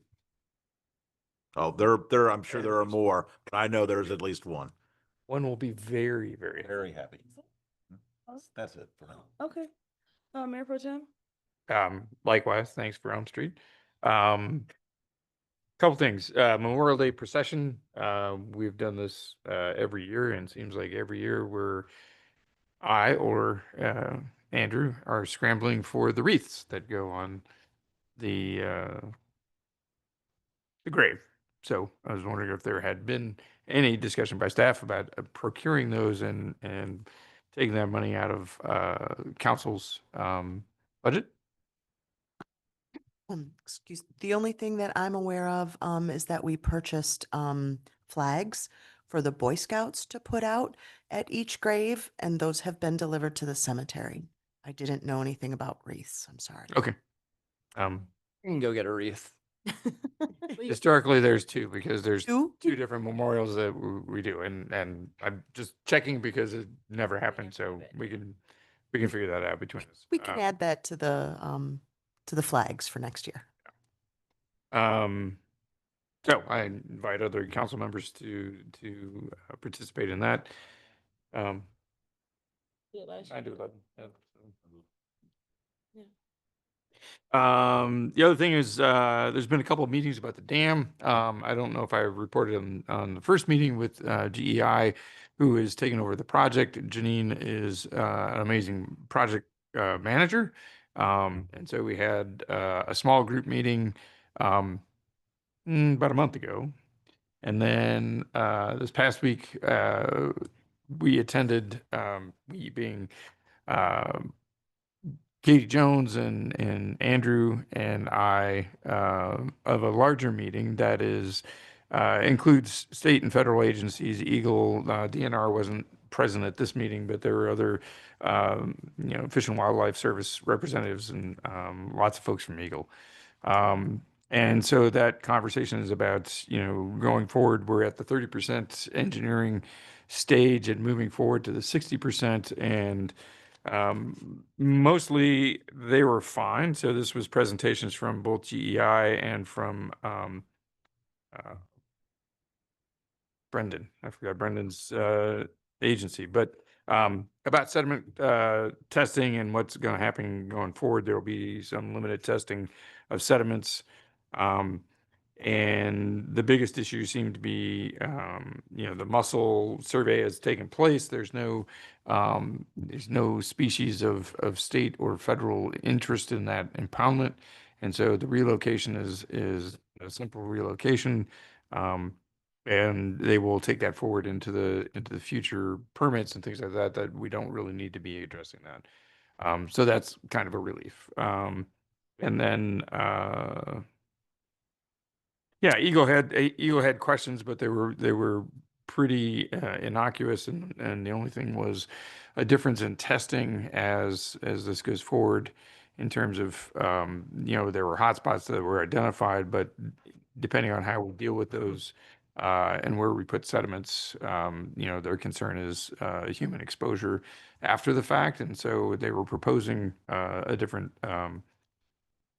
sediment testing strategy, but it kind of came to the agreement that was more appropriate after the remediation and relocation of some of those spoils.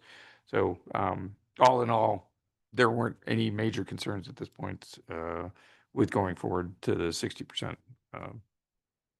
engineering.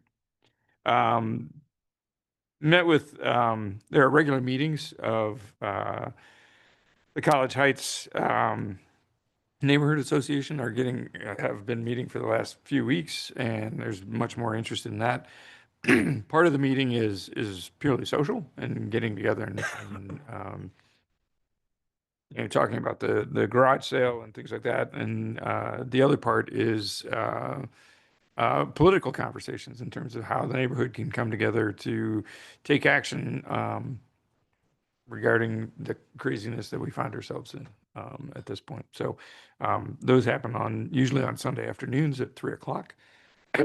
So I'll be attending those. And one of the things that came out of that is there's renewed interest in having a community garden in Candy Cane Park. And so I will talk with Director Westler about what it would take to do that. Obviously, the location and having water available is a significant issue for that. So I know. So you'd have to find a way to bring that in, right? So, so I'll reach out and we can have that conversation. That's it. Thank you. I guess, let's see, I'll just talk about a bunch of events that I have been able to attend on behalf of the city over the last week. Of course, Thursday morning, there was the Peace Officers Memorial, and this year, the city was actually tasked with providing the proclamation, so I did write and provide that at the ceremony. That is usually hosted over at the Peace Memorial Park in Ypsi, but attended by personnel from all across the county. Friday morning, I was able to attend the launch of a program called Way Forward at EMU, which is a youth-driven TBI and health education program that is funded by Toyota, actually. And so Congresswoman Dingell, myself, Commissioner Somerville, we're all in attendance there. Many of the students who participate are actually Ypsilanti students, from middle school to high school. So many 6th and 7th graders from our local schools, and just brilliant young women. It just so happens that they were all women. Whoop, whoop. I know. Brilliant too. Brilliant. They were very excited to talk about their work and how they continue to learn about, the parasympathetic and the sympathetic nervous system and the brain and the brainstem and all these things. And it was very, very interesting and very cool to participate in. Friday afternoon, attended the Brighter Way Barbecue, which was, of course, as well attended at Riverside Park. Saturday, attended the Educate Youth fundraiser over at the Ladies Library.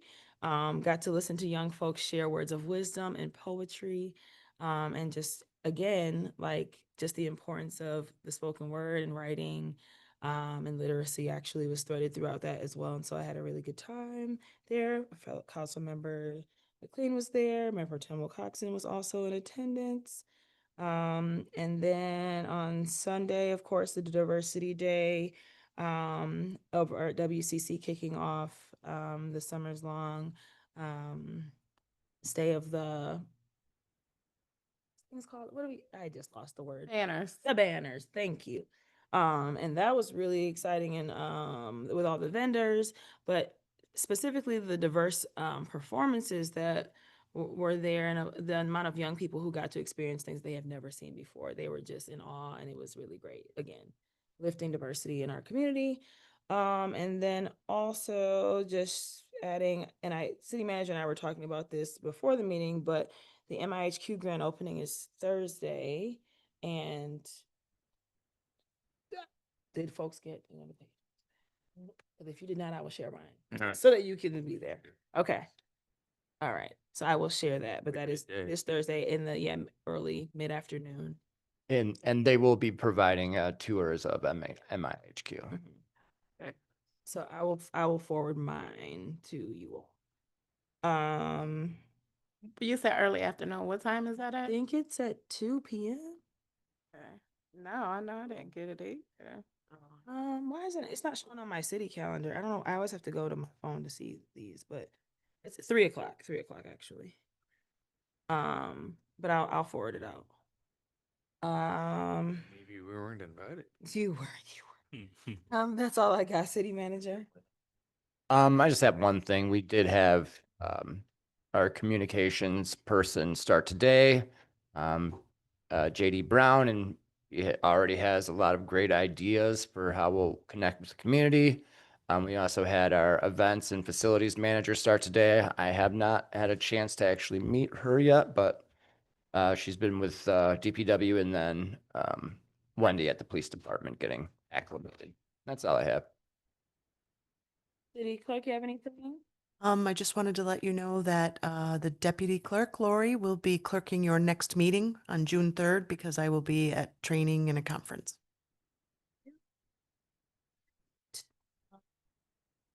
All right, if there's nothing further, then I'm sorry, you can't. I'm so sorry. Seeing nothing else, the meeting is adjourned. I'm sorry, I'm gonna try to send this to you guys before I go. Yeah, you can say it now.